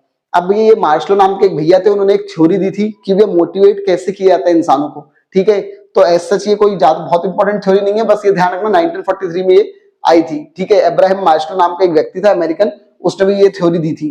ठीक है, अब भैया उसने क्या बोला था, तो भैया उन्होंने बोला था कि भैया इंसान को मोटिवेट कौन करता है, नीड। ठीक है, एक नीड अगर उसकी पूरी आएगी तो फिर वो नीड उसको मोटिवेट नहीं करेगी, दूसरी नीड उसको क्या करेगी, मोटिवेट करेगी। तो उन्होंने एक हायरार्की दी थी, मतलब एक सीक्वेंस बताया था कि ये इस लेवल पर भी क्या होता है, पहले ये नीड पूरी कर दोगे तो दूसरी नीड वो मांगेगा, वो पूरी करो, वो मोटिवेट करेगा। तो इस तरीके से एक हायरार्की उन्होंने दी थी। सबसे पहले होता है बेसिक फिजियोलॉजिकल नीड, रोटी कपड़ा मकान। ठीक है, फिर इसका भी है सेफ्टी नीड, अब आपको ये उसको रोटी कपड़ा मकान तो मिल रहा है, लेकिन उसको वो रोज मिले, वो सिक्योर रहे कि हाँ भैया मुझको ये रोज मिलेगा, कभी मुझसे नहीं छूटेगा ये सब, तो भी वो होता है।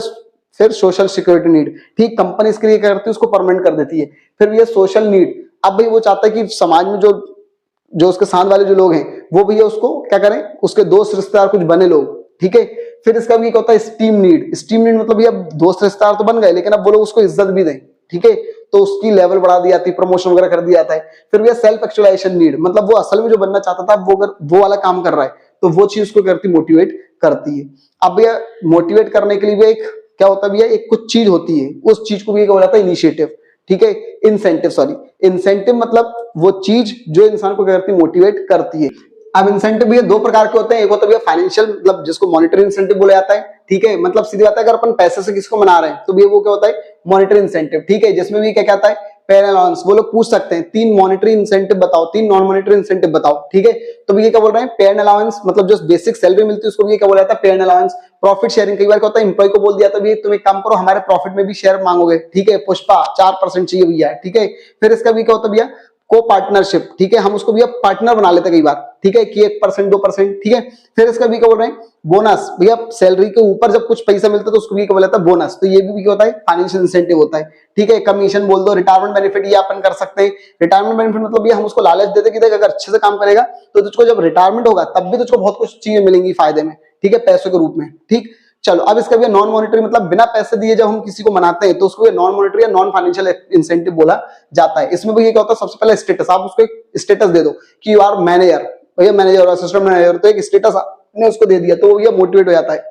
फिर इसका भी ऑर्गेनाइजेशनल क्लाइमेट वगैरह बोल सकते हैं, ठीक है, ये वाला ना करके भी अपन करियर एडवांसमेंट वगैरह कर सकते हैं। भी आपने उसके करियर को एडवांस कर दिया, ठीक है, आपने उसको जॉब एनरिच कर दिया, ठीक है, कुछ उसकी ताकत वगैरह बढ़ा दी, जॉब एनरिचमेंट वगैरह दे दिया, असाइनमेंट दे दी, मतलब नई नई जॉब वगैरह कुछ उसको पकड़ा दी, क्या बोलते हैं एम्प्लॉय रिकॉग्निशन, उसको भी मान सम्मान दे दिया, सब कुछ लोगों के सामने तारीफ कर दिया आपने तो वो रिकॉग्निशन होता है। जॉब सिक्योरिटी, आपने उसको परमानेंट कर दिया, पैसे से कुछ नहीं दिया आपने, बस उसको परमानेंट कर दिया, ठीक है, अभी भी तो उसको उतने ही पैसे देते, अभी भी तब भी उसको उतने ही दोगे, लेकिन बस परमानेंट कर दिया आपने उसको। एम्प्लॉइज पार्टिसिपेशन, आपने उससे कुछ निर्णय लेने में, कोई डिसीजन लेने में आपने उससे पूछ लिया, पार्टिसिपेट करवा दिया, तो वो मोटिवेट हो जाता है कि यार हमसे पूछा था सर ने भाई ऐसी चीज, ठीक। अब भी होता है फाइनेंशियल इंसेंटिव और नॉन फाइनेंशियल इंसेंटिव में डिफरेंस इंपॉर्टेंट है बेटा। पहला पॉइंट बेनिफिट, इसमें जो मिलता है उसको क्या मिलता है, मॉनेटरी बेनिफिट, इसमें भी नॉन मॉनेटरी पैसा नहीं मिलता। इंक्लूड्स, इसमें क्या होता है, तो ये सब उसके एग्जांपल लिख देना, ये इसमें उसके एग्जांपल लिख देना। बर्डन, इससे भी कंपनी का बर्डन बढ़ता है, इसमें कंपनी का बर्डन नहीं बढ़ता। तारीफ करने में काय का बर्डन भाई। फिर मेजर्ड इन मनी, इसको मनी में मेजर कर सकते हैं, इसको नहीं कर सकते। फिर इंपैक्ट, इसका प्रभाव कम समय के लिए रहता है, लेकिन ध्यान रखना नॉन मॉनेटरी का प्रभाव बहुत लंबे समय तक रहता है, ठीक। चलो देन इसका भी अब लीडरशिप अपन बात करते हैं। लीडरशिप क्या होती है, तो वह लीडरशिप एक प्रोसेस होती है जिसमें हम दूसरे का बिहेवियर अपने अनुरूप के कर देते हैं, बदल देते हैं ताकि वो ग्रुप में काम कर सके, ठीक है। अब इसकी कैरेक्टरिस्टिक्स क्या है, तो ये कंटीन्यूअस प्रोसेस है, रिलेटिविस्टिक है, मतलब किसी चीज पे डिपेंड है, किस पे डिपेंड है, फॉलोअर्स पर। फिर इसके भी फॉलोअर्स होने चाहिए, कोई भी इंसान बिना फॉलोअर्स के लीडर नहीं बन सकता। आइडल कंडक्ट, उसको एक तरीका होना चाहिए उसका कंडक्ट करने का। अब मैनेजर और लीडर में डिफरेंस नहीं है इतना इंपॉर्टेंट, नॉर्मल देख लेना एक बार, ठीक। इंपॉर्टेंस, लीडरशिप की क्या इंपॉर्टेंस, सबसे पहले इंपॉर्टेंस भी है वो लीडर ही क्या करता है, मोटिवेट करता है, तो वो सीधी बात है मोटिवेशन का सोर्स है लीडरशिप, ठीक है। फिर इसका भी है क्लासिफिकेशन, क्लैरिफिकेशन ऑफ गोल, ठीक है। कोई भी अगर भाई कंपनी वालों ने तो कुछ बता दिया कि ऐसा ऐसा करना है, लेकिन कई बार उनको क्लियर नहीं होता है, किनको, एम्प्लॉय को, तो भैया उनको क्लियरिफिकेशन करने का काम कौन करता है, भैया लीडर करता है। बेस्ड ऑफ टीम स्पिरिट, पूरे लोगों में जितने भी वर्कर उनमें टीम स्पिरिट भावना लेकर आने का काम भी कौन करता है, भैया लीडर करता है, ठीक है। परसुएशन, परसुएशन मतलब किसी चीज के लिए मनाना, तो भैया मनाने का काम भी कौन करता है, भैया लीडर ही करता है। एक अच्छे लीडर की क्वालिटी क्या होती है, इंपॉर्टेंट टॉपिक बेटा। सबसे पहली बात तो हेल्दी होनी चाहिए, अगर वही ऐसा रहेगा तो भैया वो लीडरशिप अच्छे से नहीं कर पाएगा। इंटेलिजेंस, इंटेलिजेंस मतलब भैया वो उसमें बहुत सोचने समझने की कुछ ताकत होनी चाहिए, वो अपने एम्प्लॉय को जो वो है फॉलोअर्स वगैरह उनकी वो चीजों को समझ सके क्या वो क्या चाहते हैं, ठीक है। फिर भैया एम्पैथेटिक, उसका नेचर वो कहता है एटीट्यूड होना चाहिए, ठीक है। ये नहीं कि सिंपैथी दे दी कि हाँ मैं समझ सकता हूँ, भाई तू उनके दुख में तू फील कर सके वो चीज, ठीक है, कि हाँ उनको ऐसा हो रहा होगा, ठीक, वो एक अच्छा लीडर होता है। Will power and self confidence, ठीक है भैया, एक अच्छा लीडर वो होता है जो विल पावर उसमें भरी रहती है, सेल्फ कॉन्फिडेंस उसमें भरा रहता है। फिर भैया नॉलेज कहते हैं, थॉरो नॉलेज ऑफ वर्क, काम का बहुत भयंकर उसको नॉलेज रहता है, नहीं तो अगर उसको काम का नॉलेज नहीं रहेगा ना तो वर्कर उसकी सुनेंगे नहीं, अरे जा भाई, है ना, ऐसा करेंगे। फिर भैया क्या, कम्युनिकेशन एबिलिटी, भैया उसकी बोलने की ताकत बहुत अच्छी होनी चाहिए, ठीक है, वही एक अच्छा लीडर बन सकता है। अधिकतर तुमने देखा होगा पॉलिटिकल जो लोग रहते हैं वो बहुत अच्छा बोलते हैं, ठीक है। अब ये लीडरशिप स्टाइल, अब एक मिनट देखो, अभी अपन ने पढ़ा लीडरशिप क्या होती है। लीडरशिप मतलब किसी के बिहेवियर को बदलना, लेकिन उसके बिहेवियर को बदलने के लिए मैं मेरा बिहेवियर कैसा रखूं, मान लो मैं लीडर हूं तो मैं मेरा बिहेवियर कैसा रखूं, उसको डराऊं धमकाऊं बदल तेरा बिहेवियर, या मैं खुद वैसा काम करूं तो भी वो करने लग जाए, तो मेरा बिहेवियर कैसा होना चाहिए, उसको क्या बोला जाता है, लीडरशिप स्टाइल। अब लीडरशिप स्टाइल में क्या होता है भैया, कितने प्रकार की होती है लीडरशिप स्टाइल, तो भैया 3 होती है, ऑटोक्रेटिक, डेमोक्रेटिक, है ना, और फ्री रेन। तो भैया ऑटोक्रेटिक को ही बेटा ऑटोरिटेटिव भी बोलते हैं, ठीक है, पार्टिसिपेटिव बोलते हैं डेमोक्रेटिक को, और लेजेस फेयर बोलते हैं किसको, फ्री रेन को। इसमें क्या होता है भैया, इसमें भैया जो ऑटोक्रेटिक होता है उसमें भैया बॉस ने जो बोल दिया, मतलब लीडर ने जो बोल दिया वो बोल दिया, आपको वाला काम करना मतलब करना, बात खत्म, ठीक है। तो वो होती है ऑटोक्रेटिक, मतलब boss is all in all, boss ही सब कुछ है, ठीक है। फिर इसमें भैया पार्टिसिपेटिव में क्या होता है भैया, एम्प्लॉय के साथ जो फॉलोअर्स होते हैं उनके साथ मिलकर भी आप क्या करते हो, कोई भी निर्णय लेते हो, इसलिए इसको भी क्या बोला जाता है, डेमोक्रेटिक बोला जाता है, अधिकतर इसका इस्तेमाल किया जाता है इंडिया में। फिर भैया फ्री व्हीलिंग लीडरशिप स्टाइल क्या होती है, इसमें ये जो लीडर होता है वो सिर्फ इंस्ट्रक्शन देने के लिए होता है, बाकी पूरा काम तुमको करना है, ठीक है। वो सिर्फ इंफॉर्मेशन वगैरह दे देगा और कुछ चीज वगैरह अगर आपको चाहिए तो उसको असेंबल करवा देगा, बाकी तुम अपने ऑब्जेक्टिव खुद बनाओ, अपने काम कैसे करना है सब कुछ खुद डिसाइड करो, बस लीडर आपको इन्फॉर्मेशन देने का काम करता है, ठीक है। इसका मतलब ये इसमें लीडर कुछ नहीं करता, बस वो पूरी ताकत आपको दे देता है कि करो, बस मुझको काम से मतलब, मेरा काम हो जाना चाहिए, ठीक। तो ये 3 प्रकार की लीडरशिप स्टाइल है, इनको आप लोग पढ़ लेना भैया, ठीक, मैंने समझा दिया आपको। अब इन तीनों में डिफरेंस वगैरह नॉर्मल देख लेना, अगर मीनिंग कर लोगे तो अपने आप डिफरेंस आ जाएगा, ठीक। चलो अब इसका भैया ये डिफरेंस वगैरह हो गया, ठीक। चलो अब इसका भैया आते हैं अपन टॉपिक पे, कम्युनिकेशन। कम्युनिकेशन क्या होता है भैया, एक प्रोसेस है जिसमें भैया एक इंसान दूसरे इंसान से अपना आइडियाज, फैक्ट्स, थिंकिंग, इमोशंस को करता है, एक्सचेंज करता है। कम्युनिकेशन की प्रोसेस क्या है, इंपॉर्टेंट है बेटा, आ चुकी है। एलिमेंट पूछ लेते कई बार कि एलिमेंट बताओ, तो वही प्रोसेस ही है। सबसे पहले भैया कम्युनिकेशन में एक सेंडर होता है, वो इंसान जो मैसेज भेज रहा है, फिर उसके पास कोई मैसेज होना चाहिए, कोई इन्फॉर्मेशन होनी चाहिए, फिर वो इनकोडिंग करेगा। इनकोडिंग मतलब जब मैसेज को कुछ स्क्रिप्ट में, कुछ सिंबल में कन्वर्ट करा जाता है तो उसको भी इनकोडिंग बोले जाता है, ठीक है। फिर इनकोडिंग के बाद भी क्या होता है, इनकोडिंग के बाद भैया मीडिया, अब उसको वो भेजेगा किस चीज के माध्यम से, तो उसको बोले जाता है मीडिया। फिर भैया जिसको भेजा वो उसको डिकोडिंग करेगा, डिकोडिंग मतलब जो मैंने सिंबल में भेजा था उस सिंबल को वापस से मैसेज में कन्वर्ट करेगा, तो उसको बोला जाता है डिकोडिंग। कौन करेगा ये वाला काम, रिसीवर। तो उसके बाद कौन होती है ये प्रोसेस, रिसीवर। फिर रिसीवर के बाद भी क्या होता है, फीडबैक। अब वो रिसीवर उसको क्या देगा, फीडबैक देगा। ध्यान रखना, बिना फीडबैक के कम्युनिकेशन कंप्लीट नहीं होता है। और लास्ट में होता है नॉइज। तो ध्यान रखिए, नॉइज जो होता है वो हर लेवल पर क्या होता है, हर स्टेप पे क्या होता है, इन्वॉल्व रहता है, ठीक है। चलो अब इसका भैया कम्युनिकेशन की इंपॉर्टेंस क्या है, तो कंपनी को स्मूथ तरीके से चलाने में मदद करता है, क्विक डिसीजन लेने में मदद करता है, ठीक है। इंपॉर्टेंट रहता है ये चीज, थोड़ी सी ये आया नहीं है वैसे कम्युनिकेशन का टॉपिक, मोटिवेशन का इंपॉर्टेंस आया है, लीडरशिप का आया हुआ है, ठीक है। फिर भैया proper planning and coordination, proper coordination और प्लानिंग करने में मदद करता है, मिनिमम कॉस्ट में मैक्सिमम आउटपुट लाने में कम्युनिकेशन मदद करता है, मोरल बिल्डिंग का काम क्या करता है कौन, कम्युनिकेशन। ये उसकी अच्छी बात है। अब ये कम्युनिकेशन कितने प्रकार के होते हैं, तो रिटन और वर्बल एक होता है ना, मतलब एक टाइप का कम्युनिकेशन है। रिटन मतलब लिखकर, वर्बल मतलब बोलकर। इसके एडवांटेज डिसएडवांटेज देख लेना बेटा, एक के एडवांटेज दूसरे के डिसएडवांटेज बन जाएंगे अपने आप, ठीक है। बहुत ही सिंपल लैंग्वेज में लिखा हो तो आप आसानी से खुद से समझ जाओगे, ठीक है। इंपॉर्टेंट नहीं है, आया नहीं है अभी तक वैसे। फिर होता भैया formal informal communication. Formal communication मतलब वो कम्युनिकेशन जो एक चेन ऑफ कमांड को फॉलो करे, ठीक, मतलब ऑर्गेनाइजेशन स्ट्रक्चर को फॉलो करे। और इनफॉर्मल मतलब जो किसी भी चेन ऑफ कमांड को फॉलो नहीं करता, कोई किससे भी कैसी बात कर लेता है, तो उसको बोलते हैं इनफॉर्मल। सेम वही चीज, इसके मेरिट उसके डिमेरिट हो जाएंगे, ठीक है। तो एक बार देख लेना, बहुत ही सिंपल लैंग्वेज में लिखा हुआ है। फॉर्मल के कुछ नेटवर्क होते हैं, किस तरीके से, तो ये सिंगल लाइन चेन वगैरह, ये इतना कोई ज्यादा खास इंपॉर्टेंट नहीं है, नॉर्मली देख लेना, ठीक है। इनकी जो अलग अलग जो वीडियो बनाई मैंने हर चैप्टर वाइज, उसमें भी चाहकर अगर आप चाहो बाई चांस के हाँ यार एक बार समझना इनको, तो वहां पर एक बार देख सकते हो, वैसे तो पढ़ के भी समझ जाओगे वैसे तो, ठीक है। इनफॉर्मल के भी कुछ वो होते हैं, ठीक है।